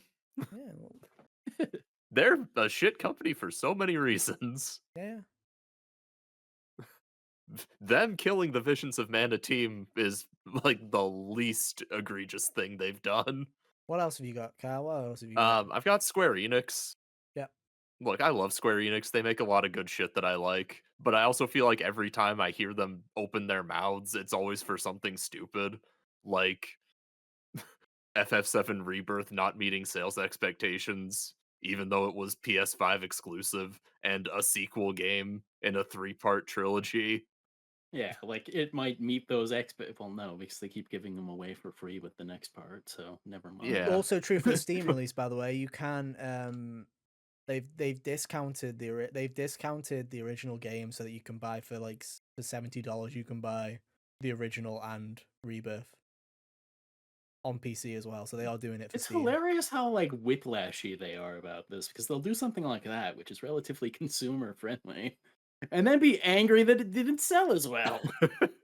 I mean, I think Eh, it's fair to say that the era of third party exclusives is kind of over in terms of sales. Like I think it's just a yeah. dead. Dude, in some cases, the era of first party exclusives is over. Oh yeah, it's dumb, right? I think it's dumb. I think I think only Nintendo can actually pull that off nowadays. I think that, and I've said it before, I think it's smart for Sony to move stuff to PC, It'd be Mm. smart for them to move stuff to Xbox if anyone actually owned a fucker, But it's like I say, no Yeah. one fucking owns an Xbox and they don't buy games. I know because I own an Xbox. I haven't fucking bought a single game for the fucker. I just buy Game Pass like a little His idiot. yearly summary was 2 hours. 2 hours, dude. 2 hours. I couldn't tell you what the game was that I played for 2 hours, but I did play it. But yeah, Ah. Square's always And like then that. Classic yeah, Square Enix, they also released Foam Stars this year, which is like that's a crime in itself. Square. Fair. Uh and then Activision, my note for this just says forever spot Lamau. I think this Valid. is in reference to like the shit they've been doing with Black Ops, Oh, the firing AI? the Yeah, voice yeah, actors yeah, yeah. and Oh yeah. replacing them with AI. Don't worry, I'll talk about that. Don't worry. I don't Yeah. know who the order on my list. I don't know. Yeah. And then Microsoft, Ubisoft, pretty much same reasons Hunter had. Yeah.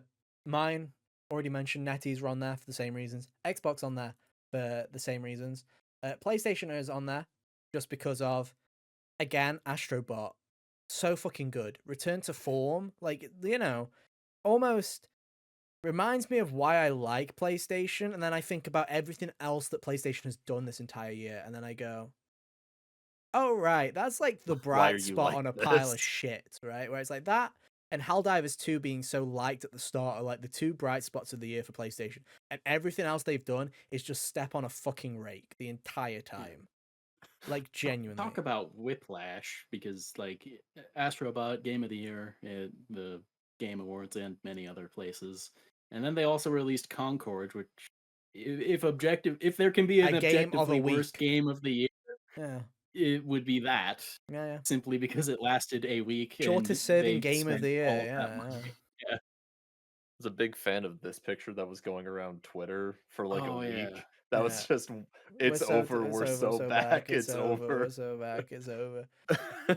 And it's like even this isn't even talking about the PlayStation 5 Pro. That's not even a thing where I'm like, that's an indifference to me because it doesn't matter what about that. Yeah. That's a thing that exists and it's like if you want it, you want it. If you don't, you don't. Nothing's gonna You happen. ignore It's a it. drop in the water, it Yeah. doesn't matter, It is a iPhone Pro. It is, here's the thing that costs a little bit more that if you're a fucking nerd, you'll buy, and everybody else does not give a shit. Like, just live with it. Don't care. It's everything else. It's all the stuff around where Sony is going.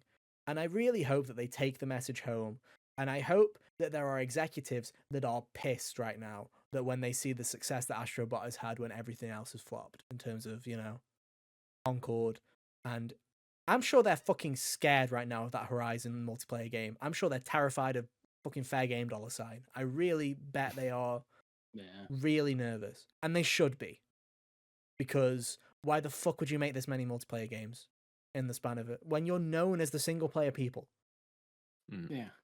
It's just stupid. It's just absolutely stupid. Anyway, yeah, Activision Blizzard is on my list as well.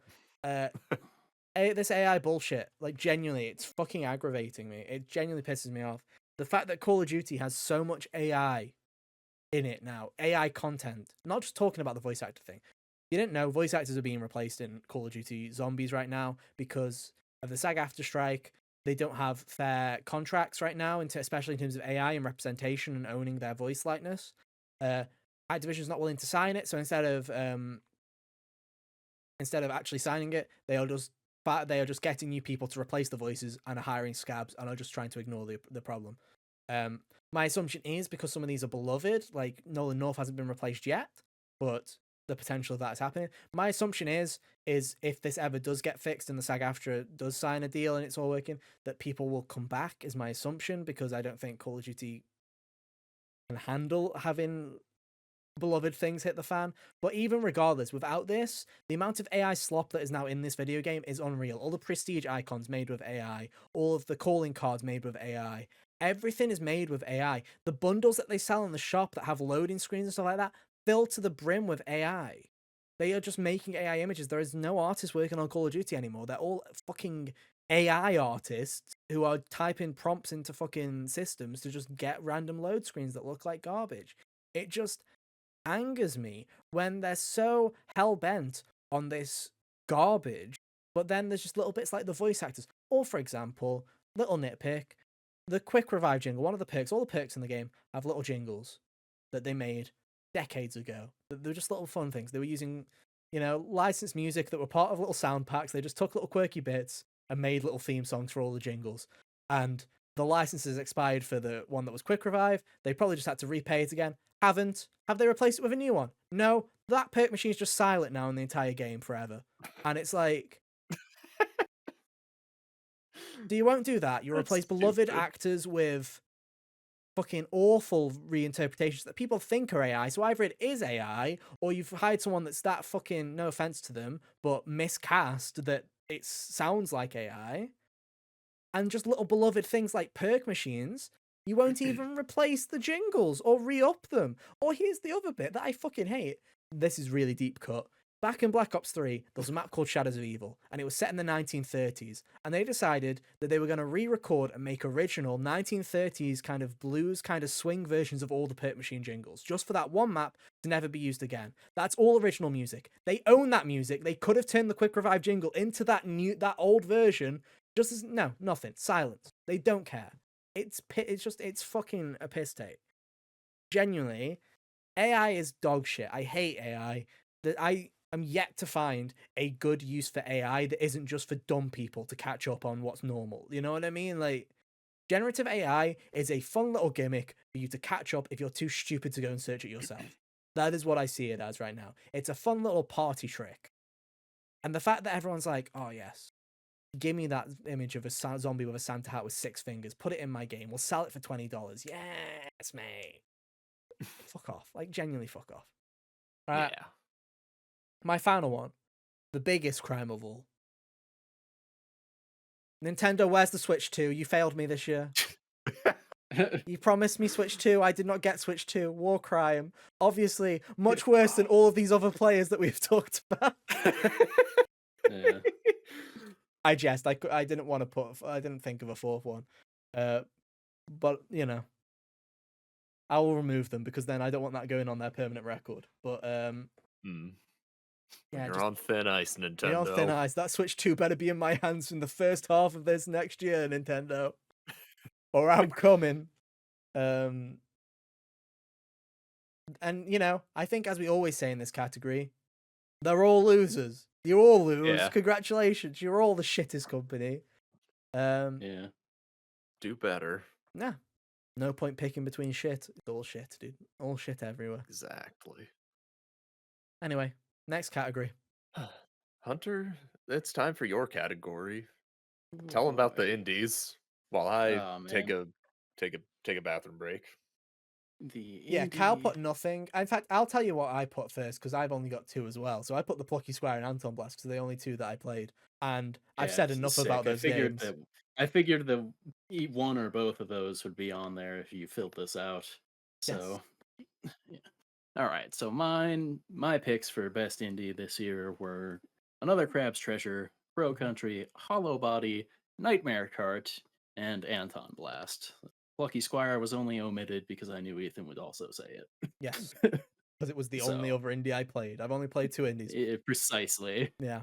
But yeah, good year for indies all around. I think that, Anton Blast, I have only played about half of it so far, but very good. I like it quite a bit. Um, Plucky Squire, another really good one as far as, the creative kind of concept they got going on there. Hollow Body, really cool. Very impressive. Made by a single guy. Very much captures the PS2 era survival horror games. The guy keeps supporting the game too. Like he just Oh yeah. patched it this past week as of recording, where it has like a third person over the shoulder camera Oh hell yeah. kind of play style. I haven't like been back to play around with any of that yet, but like he's not giving up the ghost. So I don't know. By Oh the yeah. time someone else tries this game, it'll be even better than when I played it in the first place. Um, yeah, Nightmare Card, just a fun little fan made game for like a basically Bloodborne but Mario Kart. Again, made by like a single dev, I believe, and it was a lot of fun. More people should challenge Mario Kart's vice grip on this genre because it's not that hard to be better. and Crash then Team Racing had a chance. and then Crow Country, another really good horror game.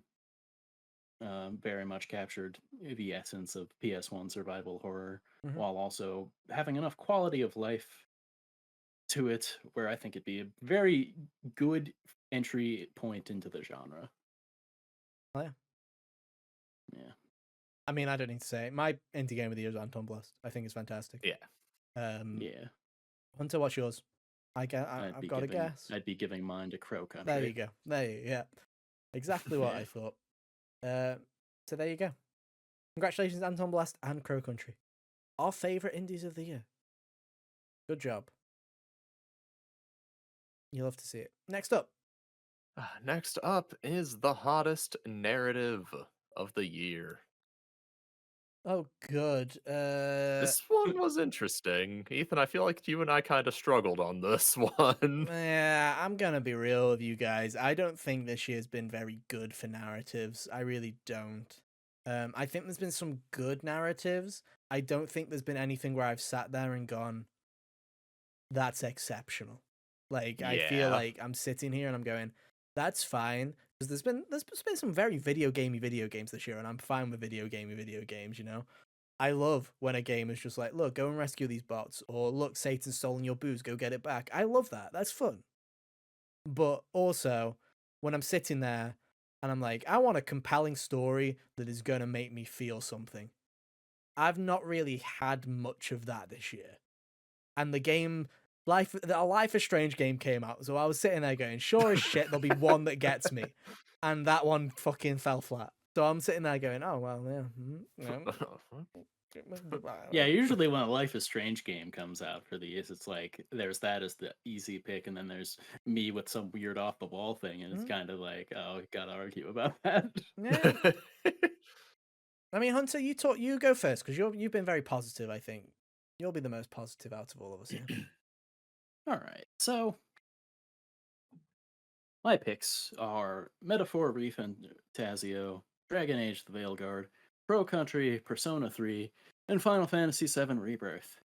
Despite its final 2 or so hours, I had a good time the rest of the game. Mhm. both times I I played it. So I am very surprised to see Persona 3 on your list. why is that? I don't know. I didn't think you were a fan. No, I liked I don't like it as much as 5. I think Persona 3 was still really good. Hmm. It's funny because on paper, if you were to pick, the game that's thematically about death would be the one that I think most people will look at me and guess it's my favorite.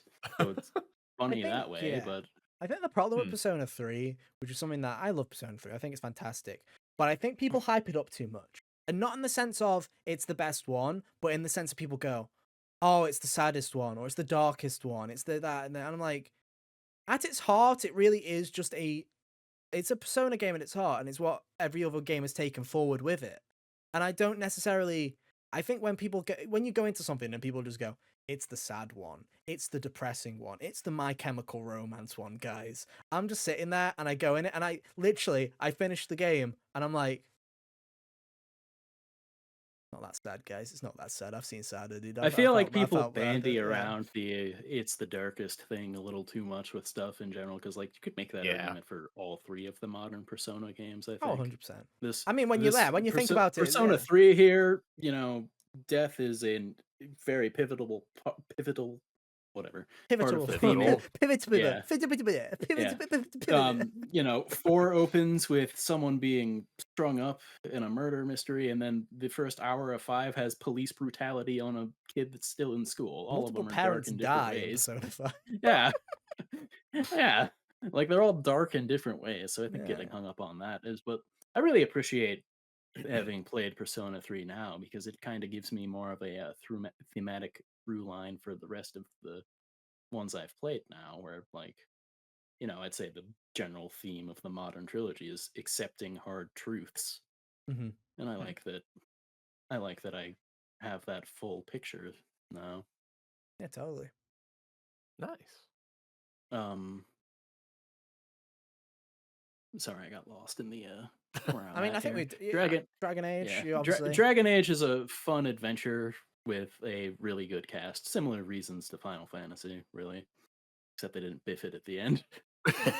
um, I don't know, Hunter. Don't check the Classic. comments. Um, I don't care. And Some then will say they biffed it at the beginning. they biffed it conceptually, according to these people, and their minds will never change, don't worry, and they their biffed The opinions Witcher don't 4 as matter. well. Yeah. And then Crow Country's on here because I was really impressed with the story as far as this one went. Like, I think they did a good job at the breadcrumbing the mystery and Oh yeah, the payoff at the end. Really good. imagine. Kyle, you're up. All right. Come on, Kyle. What do you think were good Uh, narratives this year? No pressure. I've only got 4. Like, Uh huh. I don't know. It was hard. I didn't really play many narrative-driven video games, and the ones I did play, like Rebirth, I am not a fan of. Doesn't So even get the slot filler.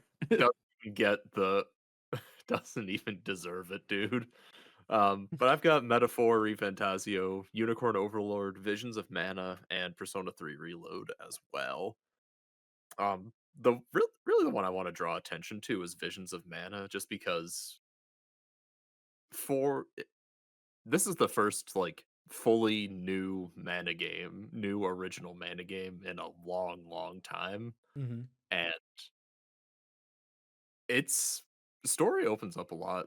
Like the story itself is just a lot more dramatic than other mana games in the past have been.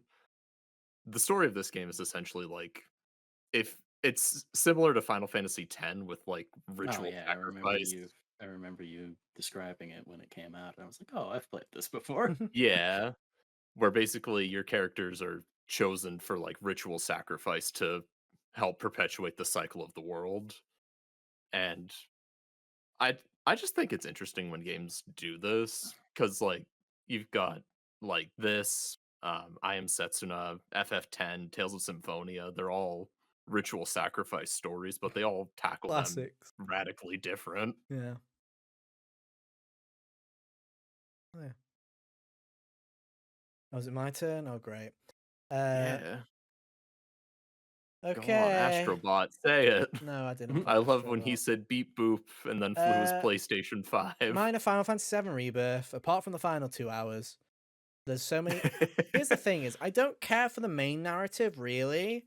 Um, it definitely feels like the middle filler. Like I feel like they Yeah, got a lot of yeah. their filler out in this one, and I feel like I think one of the reasons I will like the narrative of part three more is even if I don't like where it's going, I feel like it'll be a bit more like one where it has a root, like it's like I feel like a lot of the time we're just kind of Yeah, yeah. vibing in Final Fantasy VII Rebirth, and it's not bad stuff. There's some really great stuff, like all the Red 13 stuff, all the stuff with Barrett, the stuff with Yuffie, the dates, the fucking Mm. One theme thing park, I'll all of that stuff is give so good.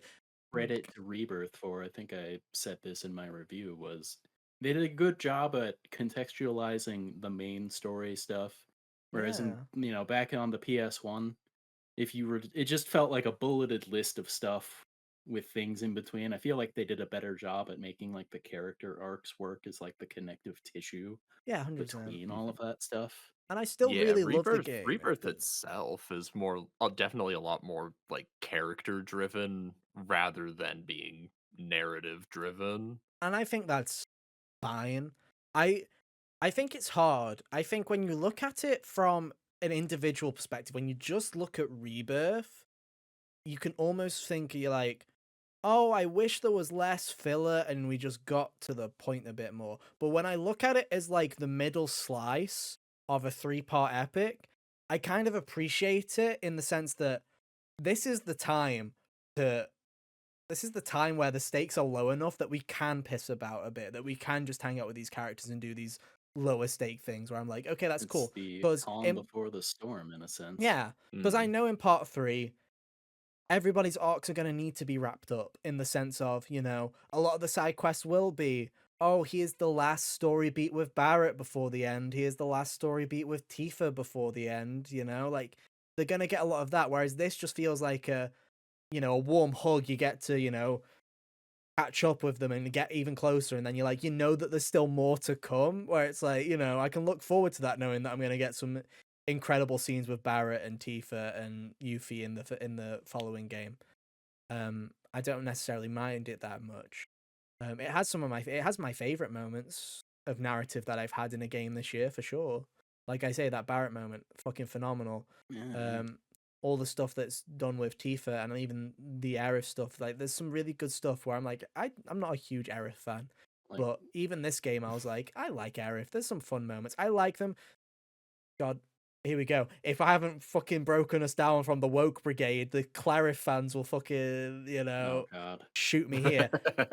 I really like their kind of almost sibling-like relationship dynamic, where she's constantly teasing him and stuff like that. I don't know. I really like It makes as a someone who lot of didn't play Final sense when Fantasy you VII consider that and knows about Zack Zack, kind of yeah, little and brothered Cloud. yeah, and know because I know about Zack and all that stuff, and I'm coming at it from that angle. I've always kind of just seen it from that, and I like the banter that they have with each other. I really do.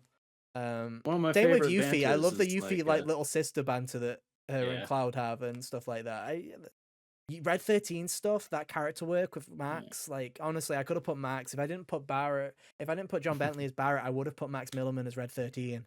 Um, some yeah. excellent Like performances in Rebirth. going through the game the second time, up until like besides the mansion and the ending, I was like, there was a lot of stuff I was still looking forward to getting to the second time. Yeah, I adore it. I'm Yeah, sure that on the second playthrough, when I eventually get to that second playthrough, I'm just gonna like this game more and more and more as I go and play it. Where I'm like, the ending, I'll be like, especially when part three is out. When part three is out, I'm not it gonna won't give a shit. it won't matter as It doesn't much when matter. part three is out in the same year that you're playing it. You Yeah, know. exactly. It doesn't matter at that point. I still think Persona 3 Reload. I really like Persona 3. It's my second favorite Persona. It's I think it's miles ahead of 4. Like, don't worry. Yeah. Until 4 gets a remake and proves me wrong, I will still, 4 will always still be the red-headed stepchild of my Persona family. But um, I think there's a lot to love. I love the characters of Persona 3. I think that's what makes Persona 3. I don't think it's the narrative that makes Persona 3. I think it is the characters. Again, similar to Rebirth, I think characters Yeah, drive that very much a story. similar situation. I think the story on paper is very boring for Persona 3, but the characters make it interesting. Um, Whereas, I think that's the difference with Persona 5 is it's also character driven, but there's also this big kind of blockbuster movie behind it where every palace is basically its own mini film, where I like arcs and stuff like that. I like that. I think they should keep that going. I think having mini arcs in these games is fantastic, especially when it's 100 hours. That really helps. Whereas Persona 3 kind of just has, there's the bit where Fuka gets lost in Tartarus. Can you find her? Where's Wally, dude? There's like that. Nah. Shirtless guy Or like, appears. Oh, who dat? yeah, Like, the absolutely nothing main villains yeah. where you deal with them and they just keep coming, and it's like, why Yeah. are you here? Yeah. But there's that. Another Code recollection. I really like Another Code. Is it standout? No. Is it a groundbreaking narrative? No. But like I said, I think it's nice to see kind of an older take on what Telltale and Don't Nod and Deck 9 have kind of pioneered. It very much is a adventure game in the same ilk, but made for the Wii back in 2000 and whenever. It's fun. It's a lot more lighthearted. It's not you're not get like I say, don't expect your, moody gay romance game that you get from every other one from like Don't Nod and Deck 9. You'll just get a cool adventure game about a dad and a daughter basically. So, it even pioneered that genre, guys. Wow, what a revelation. I I can't like it. believe PlayStation bit off Nintendo. Quite a revelation. Indiana Jones and the Great Circle, again, actually surprised about this game. It is just a really good Indiana Jones film. It really is. If you're a fan of Indiana Jones, you'll like it. Like I say, you'll probably like it more than Indy 4 and 5. You'll definitely like it more than Indiana Jones 4 and 5. Because who wouldn't? Um, I think there's an argument to be had that it might be better than Temple of Doom. But Temple of Doom is always the worst of Yeah, the original three. it's true. And that's not just Yeah. because of the racism. It's also just a bad movie at times, Um, yeah, I think it's fantastic. If you are a fan of games like Dishonored and you like, I kind of vibe with Indiana Jones, you cannot go wrong with Indiana Jones and the Great Circle. It is just a very good game where I'm like, oh, it just is fun and it's just a fun adventure. And each mission is like a little. The biggest compliment I can give Indiana Jones and the Great Circle is I can't tell what is side content and what is main content and what is main content. It is almost as if the main golden path, the point A to point B, is an Indiana Jones movie, and the side quests and the side content are almost like the DVD bonus features or like the deleted scenes or like a director's cut where you're just like getting an extended look at it and it all leads and adds into the main plot. It's really interesting. So I was doing this, I was like, oh, this is an interesting main quest. It was a side quest. I was like, what? I'm used to what? That was that felt Wait, like it was a what? part of the fucking game. Like that what? Like that felt like it was a main thing. It's really well done. Like it genuinely is well done. Um when it comes to PlayStation and when it's on sale and stuff like that, it's really one to pick up. I think it's going to be I think it's a sleeper where it's like I feel like people are going to look back on that game extremely fondly over obviously it did score really well, but it's a December game and we all know December games, they always get forgotten. So I hope in a couple of years people look back and go, damn, it was kind of crazy that we got a really good Indiana Jones game with all the IPs to nail a video game adaptation and not just copy Uncharted. Fair play. Good job. And Plucky Squire, again, nothing special. I just like the way that they like they kind of intertwined narrative and gameplay in that game. The fact that you could mess with the story and interact with the gameplay. The fact that the slight spoilers for the Plucky Squire, but as the story changes and the villain starts winning, the narrator almost becomes antagonistic towards you the entire time, and the banter that's happening Yeah. between that. I think there's some really fun stuff. Again, nothing mind blowing, but I thought it was really cute in the way that it. They have a fun way of telling you a story in that Yeah, game, even if the story they're telling isn't exactly, crazy. crazy. Yeah, 100%. Hmm. Hunter, what's your favorite narrative of the year? Hold on. I'm going to give it to. I'll give it to Persona 3. Oh, God, okay, that was a fucking Wow. upset of the Yeah. year, ladies and gentlemen. That is. Kyle, what's your favorite? I'm giving mine to Visions of Mana. Cool. This is not going anywhere I expected. This one, I'm going for Final Fantasy VII Rebirth because God, is it a mess? But those side bits are so fucking good, dude. I'm just thinking, bow wow wow, as I'm talking to Barrett, dude. And I'm having the time of my life, smiling like a little kid at Christmas. Anyway, next category. We're still going, ladies and All right. gentlemen. We're Yeah, still we going.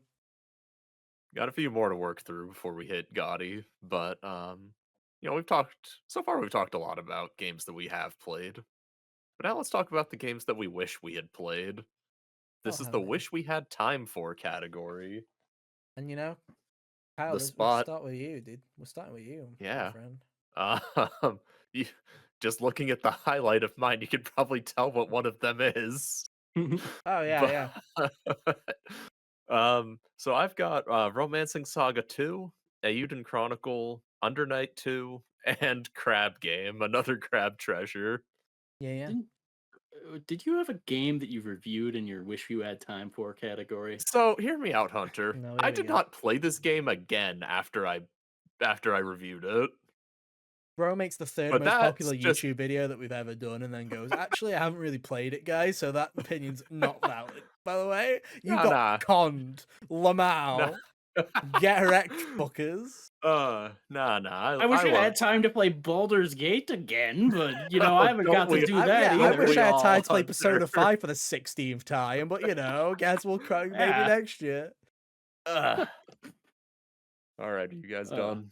Chuckle fuck, yeah, dude. yeah, Literal sure. chuckle fuck hours, dude. Ugh. Now we are in the midpoint of the Game Awards right here, dude, with these kind of picks. My God.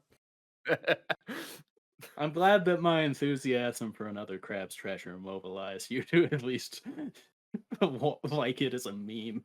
Definitely got me interested. I thought Uh, about putting it on best indie just for funsies, but oh, I'm that would like, have been nah, nice. that wouldn't be fair. I didn't play anything. But yeah, Romancing Saga 2 and Eiyuden Chronicles, they kind of fall in the same umbrella where this was just such an RPG heavy year that I as much as I love them and probably would love them if I played them, I just couldn't make time in the schedule for them. I think Dragon Quest came out around the same time as Yeah, Romancing Saga, so that's fair. and I don't remember what happened with Eiyuden Chronicle. I think that just went to the wayside. It only got you a 77 on the Oh yeah, Fantasy Critic, and you're like, shun. No play. Not good enough. I'm like, couldn't even get the pity 80 for the passing of the director. Hey Ethan, I just want to say our scores are we're 1 point apart on the 2024 draft right now. Wouldn't it be a shame if we had already recorded the fantasy draft? That would be so silly, dude. Yeah. What a shame. And Under Night, I love this game, but also it kind of fucked up its releasing like I think literally the day before Tekken 8 came out, so it was kind of just the whole player base was kind of just dead on arrival because it got overshadowed by Tekken, Yeah, and also, you know, I didn't play the PC version, but that had some fucky issues with matchmaking. yeah. The whole release of it was just kind of a mess, and it kind of just killed the game on arrival to where it's not even been out for a year and it's already been really relegated to like, oh, if you want to find a match, you better hop into Discord and hit someone up No good. rather than just something like Street Fighter or Tekken where you just like queue into ranked and you'll find someone in 5 seconds. So yes, third most popular video. I'm so glad that review popped off, but also I wish that it was The playable, game did. you know? No, fair enough. Mine is by comparison a lot more of a basic bitch list, but it's basically the big hitters that I misrep. Metaphor obviously is the one that fucking got away from me this year. Maybe I will get to it before the end of the year, but that's the big one. Black Myth Wukong and Stellar Blade are both on here, mainly because I would like to have an opinion so I can shut you all up or go, you have a point. I think what's annoying is it's like a load of people screaming about it, and I'm like, I haven't played it, so I can't give you a valid opinion. I can't say that you're overhyping anything, or I can't say, oh yeah, you've got a point, because I haven't played them. Yeah. Stellar Blade is not worth the screaming There you that it go. got. Perfect. I Thank you. say as person who played Stellar Blade That's and fine. thought it was good. So I I haven't kind of played want to play Wukong, so I both of don't them. got Yeah. one for that. I kind of want to play both of them just for the sake of argument's sake of going, okay, fair enough. Y'all yappers keep yapping about it, so let's see what all the yaps about, okay? And then I hope that, at least for Stellar Blade, in a few years' time, all the weirdos will have moved on to something else, and then when you come near 3. when yeah, and when like looking back at Stellar Blade, it'd be like, oh yeah, it was a good action game, Yeah. and you can see it as such. Uh, the other Balatro obviously was the indie game of the year that just got away from me. I didn't want to ever really play it because I didn't want to get addicted to it. Because I have an addictive personality, so I kind of stayed away from it. That's why I So even never played Vampire Survivors either. yeah, I have an addictive tendency, dude. Like, like Tycoon in Persona 5, I put 30 hours just sitting there fucking playing it. I have all the achievements in the Tycoon thing, and it's like some of those achievements are dumb, and I just did it from playing. I didn't even go for them. I just managed to do them all just for fun and games. I get addicted to card games quite a bit. The fucking Queen's Blood in Final Fantasy VII Rebirth. You know me, I was Queen's addicted to Blood, that bad very boy good. for a while. Um, the only one I didn't was Gwent in Witcher 3, and it's coming back in Witcher 4, That's, so there's a second time for crack to oh, hit me, there's a dude. second chance for you to Yeah, get hit yeah, with yeah. it. Oh, and it will this next time. It 100% will. Yeah, when the world is your oyster, you're not just Yeah. trying to finish a game that you, In you know, Christmas for the sake of it, hell yeah. yeah. And then like Dragon Infinite Wealth, just because I'm still not caught up on Yakuza yet, I still look at new Yakuza and go, oh, look at the hype around this. That's cool. Not going to be playing it for a while because I've still got like 4 games. But yeah, I've got Yakuza's 5, 6, 7, and Gaiden beforehand, so still 4 games Yeah, away. Gaiden. God. Yeah. So it's like, I'll get The to you Like a Dragon eventually. Ishin Erasure. I can't believe you. Well, Ishin and Judgment are like, they're DLC, Spin-offs. you know what I I mean? know, It's I like get it. if I've finished the I main get it. Like, quest, I'll get to it's them, you know? secondary to Yeah. the core Yeah, experience. It's like 100%. when I tell people to play Metal Gear Solid 1 through 4, and then I don't care what else you do, really. Yeah. But yeah, that's my list. Kyle, not Hunter, rather. You've done Kyle. All Get right, mixed yeah. up in my order My there. list is Balatro, Unicorn Overlord. And then we get to things that I'm pretty sure I'm the only one who's heard about as Now far I've heard as of these other mouthwashing. ones. All right, Mouthwashing, Still Wakes the Deep, and Conscript. All 3 are horror games I've heard of that I 2 could of them. I probably. just haven't heard of Conscript. I've heard of Still Wakes the Deep and mouthwashing. Yeah. So it's hilarious that these are on my wish I had time for when I could probably bang them all out in like a day, 2 days, 2 days max. But I just haven't gotten around to it. Mouthwashing is like you're a crew of people stuck on this ship with like very limited resources to get to where you're going, or you're stranded in general, so you just have to stretch it out. Um, Mm-hmm. Still Wakes the Deep is about this dude on the run from the government, and he like takes a job on an oil rig, and then Eldritch Terror happens, Oh yeah. as far as I'm aware. And then Conscript is, uh, I guess, similar like the Amnesia game that came out last year, where it's a World The War One banker. kind of, yeah, World War One kind of horror game, except it's in a more isometric, pixely style rather than the first person thing. It looked really cool to me. There you And go. then naturally Balatro, natural curiosity after a year of hearing about it. I think if I hadn't decided to just get the gargantuan monkeys of Elden Ring and Red Dead off my back in the summer, I probably would have given it a shot then. Yeah. And then Unicorn Overlord. I'll get to it someday. It's interesting enough. Should. It's very good. There we go. Down. Hold us to it. Will we play any of them by this time next year? Wow, let's find out. I think I played most of the ones that. I'm gonna check the receipts. For me I think anyway. I said Armored Core, and I haven't done that yet. Persona 5 Tactica didn't play, Octopath 2 didn't play, Alan Wake 2 didn't play, Baldur's Gate 3 didn't play, Pikmin 4. Bing, bing, ding, ding, ding. I'm 5 for Damn. 5. Oh, I only had 2. I just wrote Hi-Fi Rush 5 times. And you did play Well, it, so good job. 100%. Well, I did play it, so 100% but I only accuracy. played it once, so does it count? No. You're right. Next category. All right, let's start tackling these companies with Right. It's leading us off with as I feel like this will be the shortest one, the hottest Xbox exclusive. Oh, do I get to go first? You or me? Who do you want? I think mine is shorter. Who went first last time? I don't know. I Uh, think it's Ethan's it's my turn. turn. Oh, perfect.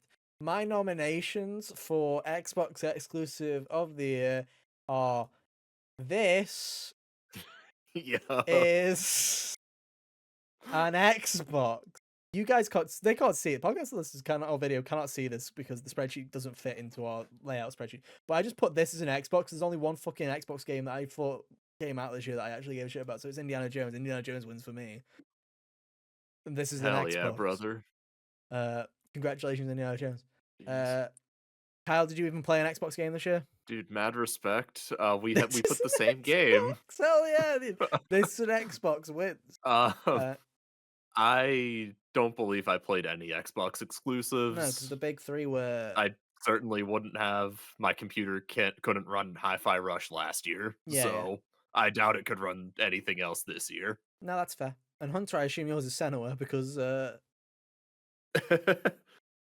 yeah. Or is Hunter lagged out again? I think we've lost him. Well, I'll do it for him because I'd hate to take the credit. But Senua Saga, who cares? Yeah, there you go. Yeah. Heck W, Yeah, indeed. there you Uh, go. Do you hear us again? I can, Good. yeah. So So yeah, the Senua's winners are Saga's Senua the- Saga and Indiana Jones, the only two good games that came out from Xbox this year, apparently. Hmm. But that's pretty swell. Are we moving straight over to Switch? Is Switch next, or is PlayStation next? PlayStation's gonna be up next. Okay, Hunter, you Or get we to go could do first for Switch, this one. because Which one do you want to do? actually Switch might be shorter. Okay, Hunter, Switch. We What have you might have got? less to talk about on Switch. Cool. I've got Mario Party cowboy hat because that's very sarcastic. Echoes of Wisdom, which is taking up 3 spaces because I didn't feel like adjusting it. And then Paper Mario. I did not use my Switch very much this year as Bro, I far used as mine for No. 12 hours No, or we whatever. did not. 18 hours. my time for Tears of the Kingdom alone last year is more than my collective time on the Switch this year. Dude, my according collective to what time on Nintendo Tears of the told Kingdom me. is 5 times more than I used my fucking Switch this year. Yeah. Uh, So yeah. Wow, Echoes of And then Wisdom Paper wins it for Mario. Hunter. What a great job. Yep. Kyle, The only Switch exclusive I played was Thousand Year Door. I did use my Switch for other things, but this was the only exclusive. cool. As I learned this year, Unicorn Overlord was not a Switch exclusive video game. Yeah, my nominees again. I didn't have 5, So, so I just used one of the box to say nominees. Dude. A Paper Mario: The Thousand Year Door because I played 20 minutes of it. hey, Congratulations. Another Code Recollection. Anton Blast because it technically is a Switch console exclusive. So just give it yeah, a nomination for the sake of giving it a nomination. Lamau didn't even play it there. Get wrecked, nerds. Yeah, point. And then finally, Luigi's Mansion. That says it's supposed to have wrapped the text properly, but it oh, didn't do a good job. Fuck I'm you. like Geese Mansion. No, it's supposed to say That Luigi's sounds more Mansion. terrifying than Luigi's There you Mansion. go, Luigi's Mansion. There we go. There you go. Because I bought it and didn't play it. Yeah, I'm gonna give it to another To code Igus Mansion. because it is an actual Switch exclusive. But for me, it'd be another code. Because I know that Anton Blast will be on other things probably within a year. Yeah. I would have put Anton Blast, but I hadn't played it at all yet by the time when I was filling this out. Fair enough. PlayStation exclusive. Kyle, what have you got on Alright. your massive PlayStation exclusive list? I have got Astrobot, Final Fantasy VII Rebirth, Grand Blue Fantasy Relink, and Concord Smiley Face. Fair enough. I don't think there's anything to say about these games. That we haven't These have already all been said. showing up on my list a lot. Yeah, I've only Concord got is there as a spot filler. I've only got 3. Astrobot, Final Fantasy VII Rebirth, and Helldivers 2, because I did play Helldivers 2. So, little nom for that. Hunter, what have you got? Astrobot, Final Fantasy VII, Helldivers, Rise of the Ronin, and Stellar Blade. I mean, again, I think we've talked about a lot of these games to death, but do give some Yeah. love to Helldivers, even though Sony tried to fuck it up as much as they possibly could this year. Fantastic game. It really is a great game.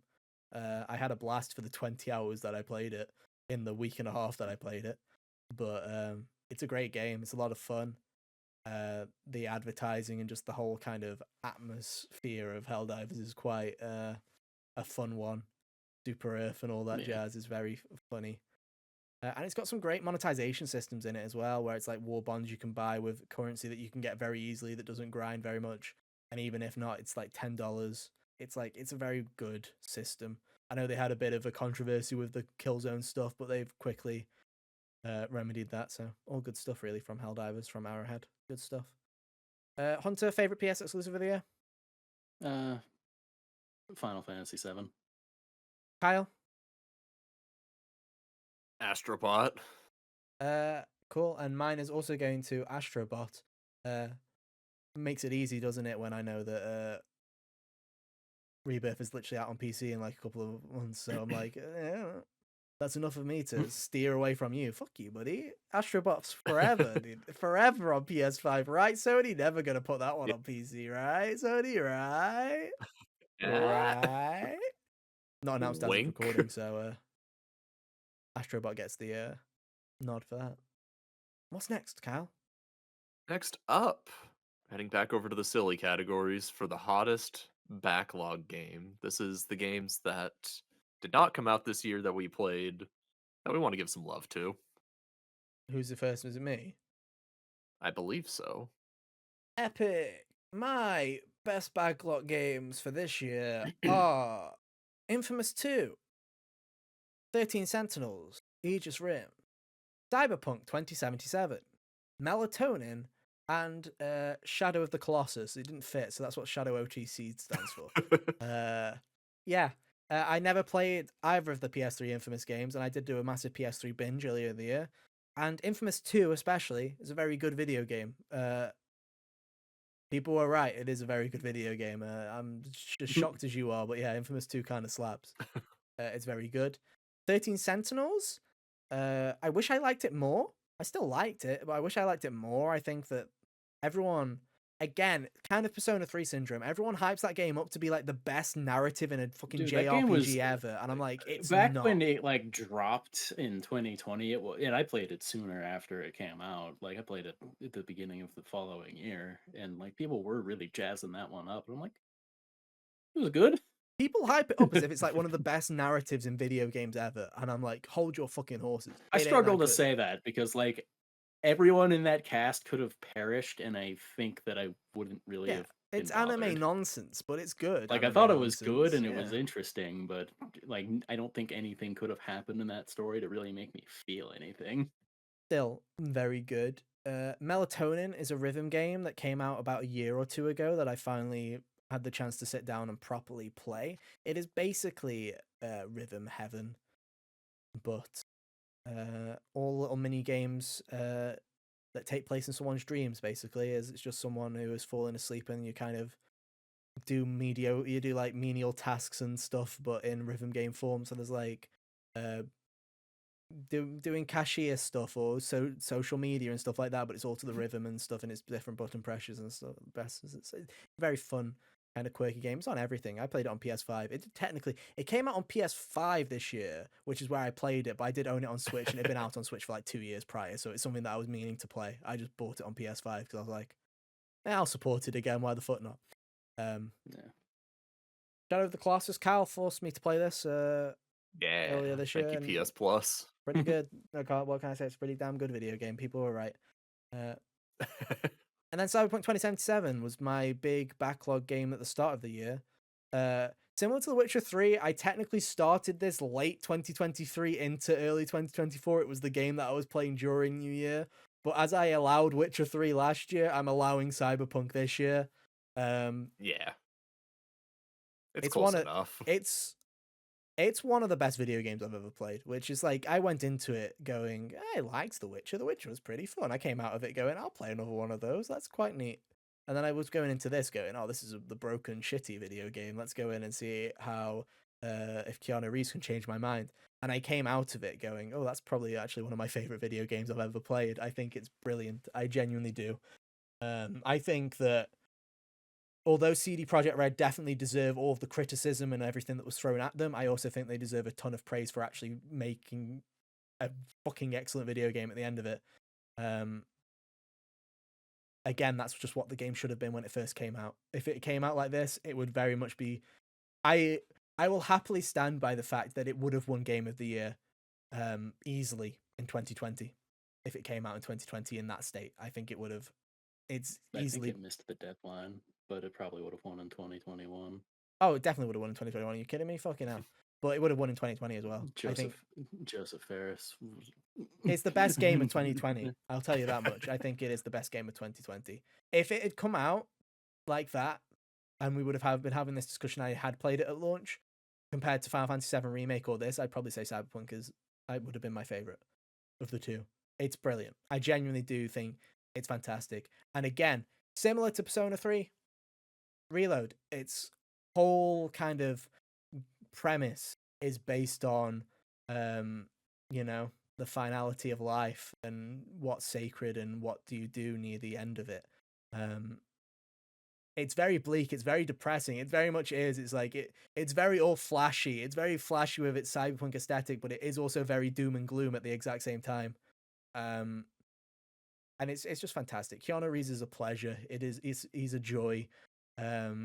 He plays basically, if you've played Arkham Knight, he is basically the Joker in that role. He is in your head the entire time, and it's just great. You just kind of vibe with Keanu Reeves for a couple dozen hours, and it's fantastic. It's one of the few celebrity implementations in a video game, like few like choice castings, where I'm like, nah, it fits perfectly. It is actually a really good casting. A lot of the time when celebrities show up, I'm like, oh yeah, here we go, just for the sake of it. But I'm like, yeah, of course you went with Keanu Reeves for that. Keanu Reeves is Johnny Silverhand. He just kind of is. That just is the character, and you kind of nailed it. Idris Elba's pretty good too in Phantom Liberty, but that's my favorite. I think it's fantastic. I've been cyberpunk pilled, dude. I've bought Cyberpunk 2077 for two of my friends this year, and I've been like, you need to play this game. It's fantastic. Only on PS5 though. Do not play the old version for the love of anything. But yeah, it's fantastic. Hunter. Let's see. Mine, I've got Elden Ring, Red Dead Redemption 2, Dead Cells, Mario Wonder, and Assassin's Creed 4. So yeah, Funny Elden little Ring and Red coincidence Dead that is, isn't it? That we yeah, all forced to Yeah. both forced to play a video game, and then both on our little backlog list. That's nice. Yeah. Will that streak Elden continue Ring next and year? yeah. No. Well, now I was- feel bad about my list. Elden Ring and Red Dead Redemption 2 were the two like gargantuan ones that I took Mhm. on during the gap in the summer. Both very good video games. I'm very glad I got around to both of them. Dead Cells was one I'd been meaning to get around to for forever as well, and the world was my oyster after I finished Elden Ring, so I was finishing other games left, right, and center. Hell yeah. And then Mario Wonder, didn't quite play it at the end of last year, so played it, one of the first things I beat this year. Very good game. And Assassin's Creed 4. I understand why everyone says that this is the one besides the Ezio games to play. Hell yeah. Very good. It is. Okay, Kyle, you're up. All right. So for my backlog games, I have Rhapsody, a musical adventure, Final Fantasy Origin, Stranger of Paradise, Neon White, Hi-Fi Rush, and Tales of Berseria. Um, Worth noting, I Am Setsuna would have maybe gone on here somewhere in If you place of finished it, something if I finished it and they didn't take it off of PS Plus. pull them out. What can I say, dude? Live streaming a JRPG blind Yeah, was it's a bad. mistake. I could have told you I that. have learned my lesson. I will never do it again, probably. Bro, I struggled with a narrative game that was like 3 hours every week, dude. Like, you telling me, like, oh, yeah, JRPG, I can do that in a month. Fuck it. Easy. I thought I was trying something, dude. I didn't know what I was doing, but On the other hand, live stream games I did finish were Stranger of Paradise and Neon White. Neon White's fantastic. This is a game Hunter had us play this for Ethan and I losing the fantasy draft last year. I knew I would love this game when I finally got to playing it.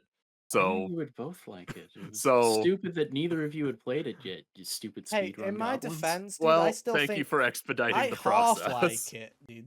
In my defense, I half like Yeah, yeah, but you can skip the half the that you gameplay is don't. brilliant. I think the gameplay is Yeah. phenomenal. I think the story is dog shit and the cutscenes need to die, dude. I'm gonna mod that out. If I had the PC Yeah. version, I hope there's a mod that's just like get rid of the fucking story. Let me shoot things.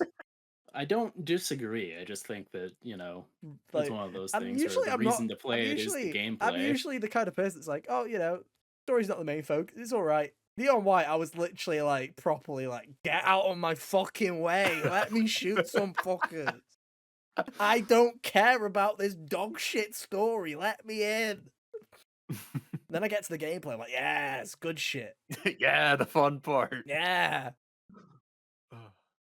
The end of that game gets fucking crazy with the level design.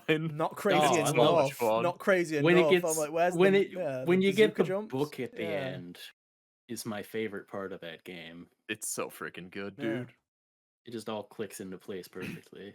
Oh yeah. Stranger of Paradise. This is my favorite Final Fantasy game from the PS5 generation. Fucking blasphemy uh, that is, dude. uh, That's actually this fuck. Dude, this that's a is what war I crime. wanted That's our Game FF16 Award to war be. crime there, Hunter. Is that fucking opinion? Yeah, I There you agree. go. Yeah. Ugh, uh, Fucking Normie Craig. hipster, dude. Look at this guy. Actually, look, I'm just chaos Yeah, is the to be Tactus is its killed. favorite PS1 Final Fantasy game, so you go figure. no, it's not. 8 is. Oh, whatever. That changes every day. It's true. Yeah, yeah, yeah. But no, Stranger of Paradise is really fucking fun. It's a really good fun character action game. Implements the job system super well, and everything is fun to use. They made White Mage fun to use in an action game. Like, what else is there to say? I think Hell this yeah. game was just marketed very badly, but it's genuinely a very good game to play. Story is hit or miss, but it is I'm entertaining. shocked. I'm fucking So, shocked. Hi-Fi Rush, this was the one that got away from me last year, but Wasn't came out your on fault. That wasn't your fault. it wasn't my fault. Your PC's I dog literally shit, and couldn't your play it. and it wasn't on PS5. You have an excuse. Yeah, came to PS5 at the start of the year and finally played it. It's everything I wanted it to be. It was great. Hell yeah. Tales of Berseria, this was a very recent entry, like within the last few days. Originally, I put FF14 in here again as a joke, but uh, You don't roll can't your keep eyes getting that loud, rewards. Hunter. Yeah. Ugh. Not next year. You um, fucking finished that bitch. That's new content now. that's true, dude. It cannot go on this list anymore. That's also why I took it off. Wasn't there an Um, expansion this year? Didn't you finish it this year yeah, already? yeah, I got caught up on it this year, but I also put it on my list last year. That doesn't matter. 2023 was last year. Yeah. Tales of Berseria is a very good video game. Much like Neon White, I knew once I could finally give this game the time it deserves, I would love it. But it just kind of came out at a weird time where I couldn't devote my full attention to it. Mhm. Um, and also, Christina V as the main character, Velvet, just absolutely fucking kills the role. This is genuinely one of the best performances I've ever heard in anything. She Well, it she seems like understood Tails the is good for assignment. one of those every once in a while. Erica Lindbeck was great in hers and Arise. Mm. Lindbeck is in this game too. Yeah, yeah, she plays the goofy mage or whatever. Yeah, yeah, the joke character. Yeah. um, but my backlog game of the year would definitely go to Rhapsody, a musical adventure. This is a weird PS1 RPG inspired by Disney, like Renaissance era Disney films, and it is absolutely just a joy to play. if any game of these 5 gave me brain rot, it was Rhapsody. I wrote an entire article about the trilogy that you can read on our website. He also It's started trying to speedrun it. I did a speedrun of it and realized I don't like speedrunning RPGs. Oh yeah. So, Hey man. Who would have guessed? something about a 2.5 hour speedrun of reading menus and mashing the A button was not a lot of fun. But the game itself was a lot of fun. If you're looking for something just like goofy and whimsical, check out Rhapsody. It's available on Nintendo Switch and Steam, and I genuinely cannot say enough good about it. It's a weird, quirky PS1 game that encapsulates what the PS1 was about, of just people not chasing algorithms and just doing whatever they wanted to do. Oh yeah. Hunter, you didn't say what was your best backlog game? Which one was your favorite? Give it to Elden Ring today. Ask me again tomorrow, and it'll Today. probably be Red Dead. It's changed. I was gonna say I like them both quite a bit. the But, wrong answer. As a Red Dead 2 shill, dude, I will always fucking obliterate Elden Ring for the rest of my life. Hunter, which I can respect. I like Elden Ring as well. I think Elden Ring's fantastic. Yeah. Red Dead 2 made me cry though, and that's the difference. I didn't cry at Elden Ring because I'm a god gamer, unlike you fucking losers that fucking suck. Am I right, dude? Yeah, you got a point. All those Yeah. people talking about how hard the end of the game is. Yeah, dude. You get to the end of Arthur Morgan's story and tell me how you felt after that, you little bitch, dude. Fuck off. Get out of my house. Anyway. All right. Well, staying in our goofy categories, next up we got the most slept on game of 2024. Hell yeah. Hunter, you want to lead us off? Yeah, let's go. I've got Prince of Persia, Shogun Showdown, Another Crab's Treasure, Plucky Squire, and Pepper Grinder. Do you want to go over Shogun and Pepper Grinder, seeing we've talked about the other three?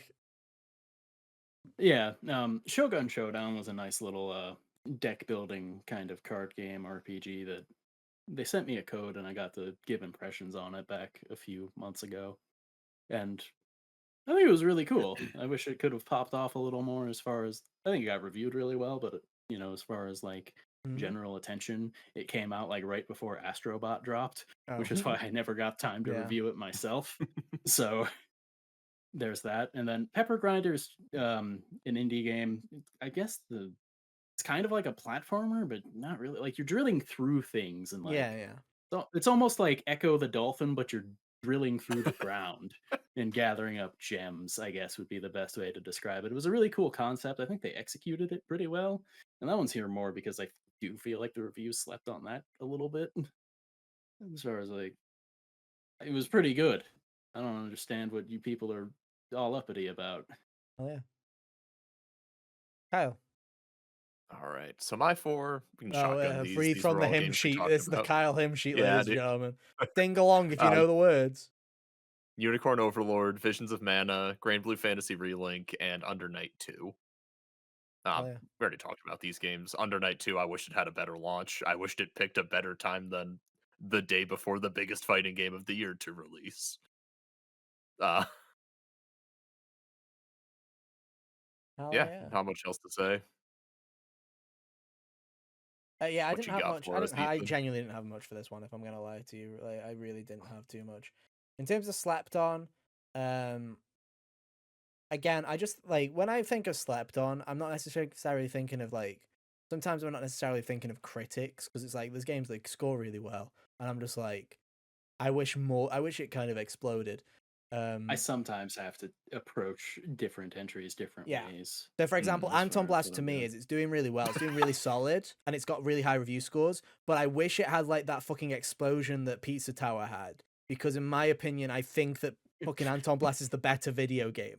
Like, I want this game to sell 1 I've billion played about as copies. much of both of them right now, and I would agree. Yeah. It's like I always know that this game is 100% people are just gonna go, oh, it's like that game that's like it's the game that's like Pizza Tower, and I'm like, no, it's the game that's better than Pizza Tower. That's why it's being slept on. Is it is more fun. It has like a Pizza Tower kind of game mode as an extra bonus mode that you can play, where if you want to go crazy and have a combo that lasts the whole thing or die trying, go for it. But I don't know. I just think everything is better. I think that Anton controls better. I think it's more fun to be quick in that game than it is in Pizza Tower. And I just think, yes, did it get like an 87? Yes. Did it sell pretty well? Yes. Is this a stretch to call it slept on? 100%. But it's going to 100% be sitting under Pizza Tower forevermore. And I wish it didn't because, in my opinion, I think it's better. They're both fantastic, but, more my cup of tea. Plucky Squire, again, I think that did relatively well, but I think that, a lot of people started again being contrarian. It's not that good. It's just fun. Like I think people just like stop thinking about things so deeply and just have a bit of fucking fun in your life. You know what I mean? Yeah, Like yeah. god Like damn it. when I was seeing things for it, I was like, slam dunk for like one of the best indies for whatever year it comes out. Yeah. Not even a nom in the Yeah. general. It had to be the hyper specific debut category. 100%. Another Code Recollection. Again, I think it got slept on by a lot of people. I think it's fantastic. If you're still looking for gasping for air on your Nintendo Switch, if I'm running out of things to do, Another Code's pretty great. If you like those kinds of games, knock yourself out. And then I had to give one, dude, to Elden Ring Shadow of the Erd Tree because no awards anywhere to be seen. Like going out. What a Keely went out of his loser. way to let them in, and everyone went, "No, thank you," and shut the door again. So you gotta give a shout out to Elden Ring Shadow of the Erd Tree. It's very good, but been very much ignored by most of the critical community because everyone went, "That's a DLC, isn't it? Not fooling me," and shut the door again, dude. Like, there you go. Bye bye. DLC that you have to play half the main game to even get to. Hell yeah, dude. Over half of the main Over half the game. main game, dude. It's a late Yeah. end game fight. Cool. Do you have a pick? Does anyone have a Alright. pick of what they wanted? Or Mine would be Minify? Prince of Persia. That's a I shout. feel like that's the quality to slept on like ratio here. I feel like that's the most. It's like back when we did this the first time, we gave it to Hitman. Yeah. This is a similar situation. Yeah. I think mine is Plucky Squire. Again, a very good game. Didn't Also get any fucking understandable, noms yes. for shit. Kyle, yours is obviously Uh, Unicorn Overlord because you're I like all of these, but yeah, I like Corn Lord the most. fair enough. Next category. We are on to the hotly anticipated games of 2025. Oh, and I think Hunter gets to go first for this one. So, I wonder what it is. Are we on Oh a beach, boy. Hunter? Hunter, are we on a beach? Are we on a beach, Hunter? No, we're in hell. No, Doom, Metroid Oh, Prime what the 4, fuck? Hades 2, Kojima slander. Kojima slander. Expedition Kojima slander. 33, Wander Stop. That's fair. Yeah, I don't know. I guess Death Stranding slipped my mind that it was coming out next year when I was filling this out. But Someone's yeah, not being also invited to fucking scan their face into Death Stranding 3 now, Hunter. I hope you're happy. super super jazzed for that when it does come out, though. Yeah, they're all great picks. Yeah, obviously Hades 2 would be like the If it winner comes of out. this. If it does. It'd be the winner until it does come out, or until like Devil May Cry or Zelda gets announced. Yeah. Kyle? Not many over on mine. Got Xenoblade X Definitive Edition. I'm anticipating throwing my Wii U into the dumpster, so that'll be nice. Never having to take that thing out again. Pokemon Legends ZA. I'm intrigued by this just because Pokemon's had such a long time off I that thought for a second that that's that Pikmin Legends. Pikmin Legends. The new Nah. MOBA from Nintendo. Yeah. But no, I'm excited with all the Pokemon getting all this time off and not being on yearly releases. For all this time, they get 18 months, dude. All this time. Time is the world is their oyster. They've had It's a more than they normal dev normally get. cycle. Bless them. Exactly, and it's more than they normally get. Yeah. But I'm excited. I really like Gen 6 as well. It's one of my personal favorites. Hell yeah. So I'm excited to go back to Kalos for a little bit. And then Hades 2 just as an honorary thing. I wasn't the biggest fan of Hades 1, but I'll still pick up Hades 2 when it comes out. Hunter would kill me if I didn't. or buy So, it for you, or buy it for me. Oh, is that how that as is works? what If it. that's how that works, Hunter, I'm definitely not buying Hades 2, just so you're aware. Well, it was kind of like by virtue of him cashing in the money he got from Twitch after I had subbed for long enough. Yeah, It true. was how he paid for Hades. Yeah, True. yeah. Better get gifting, Hunter. Thank you, my loyal fan. Yep. Uh, as for mine, GTA 6, will it come out this year? That's the big question. I'm leaning on no, because I'm always going to be until they show a date and we get within a month of that date and it's not been pushed. That's when I'll start feeling optimistic about GTA 6 releasing. But it's like the first Rockstar game since Red Dead 2 in 2018. I'm interested regardless. Like, of course I'm going to be interested. Like, it's the first GTA game in over a decade. Like, dude, when the last GTA game came out, I was what, 15, 14 years old? Crazy. Death Stranding 2, I love Death Stranding 1. I really do love Death Stranding 1.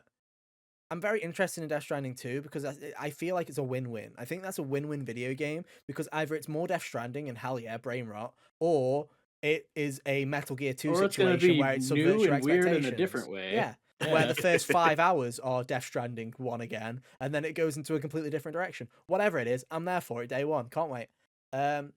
I also, like you, I'm looking forward to Pokemon Legends ZA, Kyle, just because Pokemon Legends Arceus is my favorite Pokemon game from the last decade, since Gen 6. Switch's Since lifespan. the last decade, probably, since Gen 6 is my favorite Pokemon game. The only one I actually enjoyed. Like, I play Pokemon and go, that's nice, sweetie, and then turn it off as if to go, yeah, you tried. I still like Pokemon. Scarlet and Violet, everyone seems to love Scarlet and Violet, and I was like, it's good. It's a bad video game, though.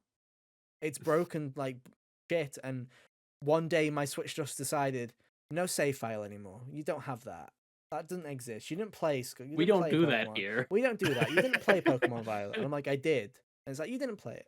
And I'm like, this is the same Switch. It's not even that I've cloud saved wrong. Like, this is the same Switch. You just decided one day to There go, are bye 4 bye, lights. save, goodbye.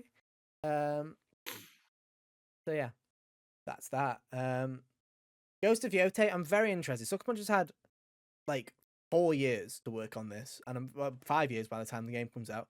And I don't hate Ghost of Tsushima 1. I was disappointed by it, but in the same way that, Sly 2 was a huge step up from Sly 1, the Infamous 2 was a huge step up from Infamous 1. Sucker Punch usually does have a tendency to kind of nail execution on the second attempt. So I'm kind of looking forward to it. I think a move up in terms of history will be a lot more interesting because I think there'll be a lot more variance with kind of mechanics and gameplay and weapons that you can have. And I think that it's such an interesting, period of time to be in. It's such an interesting area of Japan to be in. I think that I feel like it's a winner if they improve them where I want them to improve. If it's just the same, just different fucking set dressing, then I'm going to be disappointed. But, Sucker Punch rarely I don't think Ghost of Tsushima's a bad game. I was just disappointed. And like I say, they've got a track record of doing a better job on the second attempt. So, fingers crossed, Sucker Punch. And then, yeah, Hades 2. Still haven't played it. I'll get to it when it comes out in full. Yep. Mm-hmm. My most anticipated out of them lot? Eh, I'd currently go for Death Stranding. I'm up for a Kojima mindfuck, Like, that's what I'm up for. I'm ready for it. Yeah. I'm ready for it. Yeah. Let me in. I can't wait to say what Conan's pivotal role is in Death Stranding 2, because we know he's back. So, he's obviously going to be the main antagonist. He's going to kill Troy Baker in the second half of the game. I can't wait. It's going to be great. That will be a bold move since Troy Baker was seemingly dead in the first game. And then he's going to wear Higgs's face like in the Office scene, where he's like the whole time, and it's Conan O'Brien going crazy. I can't wait. What a masterpiece. Can't wait. All right, so we've talked about what we're anticipating. Now, from that list, what do you think is not gonna make it for next year? Who's first? Is it you, Kyle? I think it's me. Oh, good. Um, I, I did not take this seriously at all. Folks, stick around for the fantasy draft episode. We have some fun stuff planned over We do. there. We do. That'll make more. It'll retroactively make this make more sense. So I've got GTA 6, Hollow Knight Silk Song, Earthblade, Mina the Halor, and the Switch 2, baby. It's not coming out. I've got no faith. Bro, let me one up you here, my friend. GTA 6, the Switch 2, Hollow Knight Silk Song. Oh my god. Then the other two are different, but I was on the same place with you. The other two that I have are Metal Gear Solid Delta and even got the triangle. Metroid Prime 4. Because Metroid Prime 4 does not exist, and it never will. Oh my god. And Metal Gear Solid Delta, everyone's like, that game's coming out in 2024, guys. I'm like, you've got no fucking proof, dude. You've got no fucking proof that that game's going to Dude, be I ready. felt like there whenever. was definitely a 0% chance this when they said it was coming out this year. It but, can come out this year. yeah. Don't get me wrong. I think it could. I think, let's be real. I think Metroid Prime 4 No, I and meant Metal Gear at the Solid. beginning of 2024 when they were saying that. Yeah, yeah. They've shown us stuff since then, and I think there's plenty of chance for both of those games. It's more of a jest. I think there's like all of these. I think have a likelihood of coming out in 2025. This is more of a jest. I think the least likely is GTA 6, to be honest, out of all of those. Absolutely. Yeah, I just thought it'd be really funny to say Switch 2 because it'd just be another year of coping on Nintendo. You know what I mean? Could you imagine another fucking final tour? Imagine what that would be like. Oh wait, you don't have to imagine. Go back to the podcast episode where we did just that. What a terrible year that'd be. But Hunter? man, it'd be funny. So I also went with the Switch 2. And then I just picked things that have been thrown into the ether and probably won't come out this year because they have not been proven to be real. 2XKO. Silk Song 2XKO, Everwild, and Little Devil Inside. I can promise you Everwild will not come out next year. Yeah. I guarantee Little you that Devil one, my friend. Inside's not real either. Yeah, true. So I guess the winner is the Switch 2 because we all put Switch 2. So congratulations. We all think that the Switch 2. God Groundhog saw a shadow. We're all currently predicting the Switch 2, which is likely to be released in either March or June of this upcoming year, is still not going to make it. Good job, everybody. There we go. Come back next year. You'll have to see it. I'm really glad we were all on the same wavelength for that one. Good work, team. Well, ladies and gentlemen, you sat through this long enough. It's nearly as long as the actual Game Awards. Time for Game of the Year. Yeah. As we usually do. This is a bit different, obviously. We'll all reveal our Game of the Year nominees, and then we'll each have a winner, basically. And that's it. We'll have 3 HGO Game of the Years, as we always do. You've got a 0% chance of there being an official Game of the Year, because we're all going to have different picks. I already know going in that we all have different picks. Spoiler alert, we all have different picks. If you've read the website, you already fucking know this, so why are you like, what do you want from me, you know? Why are we building this up? I don't know. I guess I will go first. Which is interesting, because these two actually fucking know what my picks are, because I'm the only person, as of recording this, that actually hasn't uploaded their... I mean, there's process of elimination. You've only played like 8 games. I've played like 15 games this year, so shut the fuck up. I just hated most of them. Sit down. Yeah. Okay, fine. Amend my statement to 8 games that you kind of liked. True. Yo, shout out to Double Exposure number 9. Bless up. Yeah, exactly. Half a game I liked. God, imagine if we were doing best half game of the year, what a difference that'd be. Oh, it'd go right next to Final Fantasy 16. Yeah, it would. Yeah, exactly, dude. Exactly. The FF16 award. Just take the 2 halves of those games that you like and glue them together. That's such a good meme award. The Final Fantasy 16 award for the best half game. Yeah, write that down. Write that down, Hunter. Next year. We'll put it in the. We'll write it down on the placeholder part here. Final Fantasy 16 award. By the way, I'm giving an honorable, not official Final Fantasy 16 award to Life is Strange Double Exposure. Episodes 1 and 2, bangers. Rest of the game, boring. Anyway, my nominations for my game of the year are Anton Blast, obviously. Astrobot, obviously. I like platformers, guys. Did you know that? Fun fact. Uh, Final Fantasy VII Rebirth. Obviously. Wow, can you believe it? Wow. Persona 3 Reload. Wow, can you believe it? That's pretty crazy. Don't know if this will be a bit of a shocker, but I've been fucking praising it a bit too much today, so you've probably come to that realization. Indiana Jones and the Great Circle. Yeah. Shock of the century. 2 of these in December. Uh, the rest in February, am I right? Well, hey. And another Code Recollection. It was between that and another game, and I was like, I can't justify the other game. So it was another code. Because it was more unique. Anyway, those are my 6. What are we doing? Do I reveal mine now, or do we talk all? You do your I nominations. don't. Hunter, you do your nomination. Do your nomination. Do your Yeah. nomination. All right. So mine are Crow Country, Dragon Age, Silent Hill 2, Astrobot, Final Fantasy VII Rebirth, and Senua's Saga. And the audience was shocked. Yeah. And as for Kyle, All right, and for me, oh, what a we've fucking got shock that is, dude. What a shock. Unicorn Overlord, Dragon Ball Sparking Zero, Astrobot, Metaphor Refantasio, Visions of Mana, and Grand Blue Fantasy Relink. So as you can see, not much overlap. The only one that technically all of us nominated was Astro Astrobot. Sweep. So congratulations, Astrobot. You get the metaphorical HGA Game of the Year award.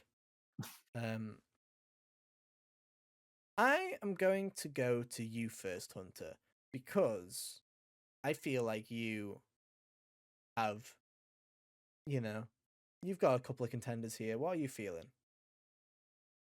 Oh, honestly, so my actual pick is relatively easy to guess, but Yes. before that, Pro Country surprised me as the runner-up, just as far as when I played it, back when I did. I wasn't expecting it to be like my second favorite game of the year when I beat it the first time. I didn't even know rightly if I liked it more than Final Fantasy yet at that point, but I played that. I played Crow Country a second time in October as well, and a lot of things really clicked into place for me with how much I liked it this year. But so shout out to that. Oh yeah. My actual pick is Dragon Age, to very little surprise.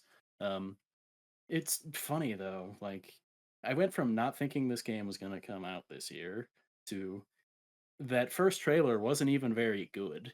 But I don't know. I guess just thinking that it was forever away for so long, I just pushed down all of the potential excitement I had. And then when it finally was like, yeah, it's happening, I uncorked that all. And I'm like, oh, I can't wait for this. And the experience delivered. It gave me what I wanted. Some things it does better than every other game in the series, some things it doesn't do as well. But it does all the things I want from it. So, congratulations, Dragon Age. The audience cheers. Completely I'm obsessed. sure. Oh. Woo. Woo! Right. Kyle, over to you.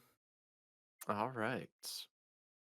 So my game of the year is Unicorn Overlord. This was a very surprising result for me because this is the first time I ever played a Vanillaware game, and it's really my first time playing a strategy RPG that's not Fire Emblem. It's not really a genre I dabble in too much, but Or just Final Fantasy Tactics, or was it hush, Hunter. Triangle Strategy? Strangle Tragedy's not real. It's Mm, not a real video game, Hunter. you played it. This is Corn Lord's time. Don't lie to me. I was there. No, you weren't. Stop fact checking me on every sentence. This isn't what we don't pay you for. But anyways, strategy games are not something I dabble with too much.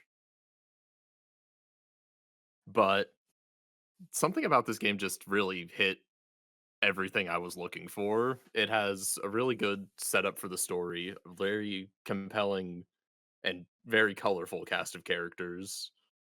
It's a huge roster. You're bound to find someone that you're bound to find like groups of characters that you end up gravitating towards. The team building aspect is super fun. It feels like there's like infinite customization with what you can do. whether it's matching characters just based on like personality and aesthetics, or just like building them for what's most efficient. I know one of the squads I ended up running towards the end of the game was like a triple cavalier team, and that was fun just because it was just people on horses running over everybody. It was very entertaining. And Respect. it's just it just hit all the right notes for me, and it was something that I was very surprised by. Oh yeah. What do you got for us, Ethan? It's a hard one for me this year. I'm not gonna lie. I think the interesting thing to me is my top 3 games of the year are all like extremely close. Um, it's weird because usually there's just one game where I'm like, yeah, that's it, and it's pretty easy. It's pretty easy for me to Mhm. go, yeah, that's the one, baby. That's the game. Last year it was Tears of the Kingdom, obviously. The year before that it was Yeah. Xenoblade 3. There's a game where I'm just like, yeah, that's the one. I loved Resident Evil 4 so much when I played it last year, but still I think Tears of the Kingdom I liked a lot more. Um, this year it's hard because I'll happily tell you that the top 3 are Anton Blast, Astrobot, and Final Fantasy VII Rebirth. They're my top 3 favorite games of the year. Um, I think Astrobot is a phenomenal game. I think it's almost a perfect game. I think it deserves all the Game of the Year nods. If you were to ask me what is the best video game that's come out this year, I would say that it's Astrobot. Astrobot is the best video game that I played this year. Um, Anton Blast is the most fun I've had with a platformer this year, which is interesting. I had like the joy of Astrobot is fantastic, but just from a gameplay perspective of just feeling good, like that's where I think Anton Blast Yeah, really yeah, I shines. feel you. It feels good. Astrobot is fun to play and it's a beauty to it, like it's a joy to explore. But also I'm not sitting there going, yes, Astro gameplay, get on there, dude. Like I'm like, the eyes feels good. It feels good to move around, but it's not fanatic, like it's not fucking frenetic, it's not fast, it's not, you know, chaotic. I like chaos on my platformers and it works really well. And then you got Final Fantasy VII Rebirth, which I said at the start of the year, if I remember rightly. I quoted it'd be very hard for something to come along and take that away and it not be Game of the Year. And it's like, I don't think from a gameplay perspective, I'm not sitting there going, oh, that was my favorite gameplay experience of the year. I love mashing the square button and occasionally pressing the X button, going into a menu, dude. That's my I love throwing favorite. boxes, Yeah, I love it. It's my favorite thing to do in the whole wide world. but it did have Queen's Blood. But it did have Queen's Blood, and that was addictive. And it did have incredible character moments and incredible story beats that weren't in the final 2 hours of the game. So it's really hard. It's really difficult, and I've sat here for ages going, where do I sit? Do I go with the game that I really like playing? Do I like the game that I genuinely think is the most perfect out of them? Or do I go with the game that I think I enjoyed the most from just a pure kind of entertainment aspect? And I just keep thinking about Rebirth to the point where I think it is Rebirth. But it's like, it's a coin flip. Ask me tomorrow. It's like you with Elden Ring and Red Dead when you talk about Backlog. To me, Yeah, it's like, yeah, ask me tomorrow and it's Astrobot. Like, genuinely ask me yeah. tomorrow and it's Astrobot. It's a pure joy to play. But then I just think about those character moments in Rebirth. And I think about how that game took me a month to play because I put 100 hours into it. And there was not a single moment of that game until the final 2 hours where I was like, I want this to end. I don't want to be doing this right now. Everything that Kyle hated about the game, I loved. I loved messing about. I loved going and spending 10 hours at the beach doing random side quests and riding a wheelie around and Savory around King and Feet and around. drive a wheelie. I liked doing all the random quests. I liked going back to different areas and talking to people and hanging out. I loved the little interactions that you had. I really enjoyed my time with Rebirth, where it's like, I haven't played a game like I played Rebirth the entire rest of the year. I just haven't. I have not gone back to a game going, I need to go back to this game right now. I need to go back. I need to keep playing. I want to keep playing. And that's just where I've kind of landed, is I think it's Rebirth. I think. I'm happy to say that it's a coin flip, and as of right now, as of whenever we're recording this, at this moment, it's Final Fantasy VII Rebirth. That's my favorite game of the year. I think it's my favorite game. That is my game of the year. Ask me in a week's time, and it's probably Astrobot, and I'm like, you stupid little idiot. Why would I Ethan say is that? gonna comment on the video when it goes out, calling himself a fraud. No, I think it is. I think it is. I think Yeah, Astrobot is the I know best what you game that mean, came out this year, but because I had more fun with Rebirth. like, for better or for worse, I think Rebirth really is a game that will stick with you. Yeah. You know, like I played it at the beginning of the year and continued to think about it as as the year progressed. And we'll still continue to think about it, until the third game comes out. I just think about the whole expanding saga quite a bit because of the intriguing world it makes. I mean, this always happens. Like, every time there is a platformer that is on a list of Game of the Year, it's always like, yeah, it's probably the one that I like. It's probably the one that I enjoy the most playing. But it's like, ask me in 2020, and it's like, was Crash 4 your favorite game of the year? No. It's probably the games I replayed the most, and it's probably the game that I think is the most fun. But then there's also plenty of other games like The Last of Us Part 2 and Final Fantasy VII Remake and Animal Crossing where I'm like, I probably enjoyed those more. Like, it always happens. I think Astrobot is fantastic. I think Astrobot deserves all the awards. And if I was to take all of my stupid feelings away and just go, what's the best video game that came out this year? It's Astrobot. That's what it is. It is Astrobot. But hey, it's those stupid cutscenes, dude. Just those stupid flipping character pieces. That's what it is. It's those character moments. That's what do it for me. Yeah. Although Astro dab, so I take it back. Astrobot Sweet Baby Game of the Year. It's both. Can we not share? Can they have half an award? But Astrobot gets the base of it. Can Astrobot share it on the weekends? You know, Kyle, can they how have it much on the longer are we gonna weekend? let him twist in the wind here? It's Rebirth. It's Ah. Rebirth. It's Rebirth. I've got all night. I don't. It's Now, Rebirth. quick, wrap it up before you change your mind again. Well, yeah. What? I've never done. I don't know. You just you've You been don't bouncing sound back sure and of your forth. answer. It's for because like I'm 5 not. It's minutes. because I think both games are fantastic. That's the thing. It's like, yeah. I think on a dime that answer will change. I think that's okay. I think that is okay to have an I answer. believe you and respect that. Yeah. I don't think there's anything wrong with saying I enjoyed there's two games that I like for fundamentally different reasons that scratch a different itch at a different time. It just happens. Yeah. I wish this was a year where there was a completely game where I'm like, frick everything else. That is the game. Or like Xenoblade 3 in 2022, where I'm like, not even close. That's my favorite game of the year.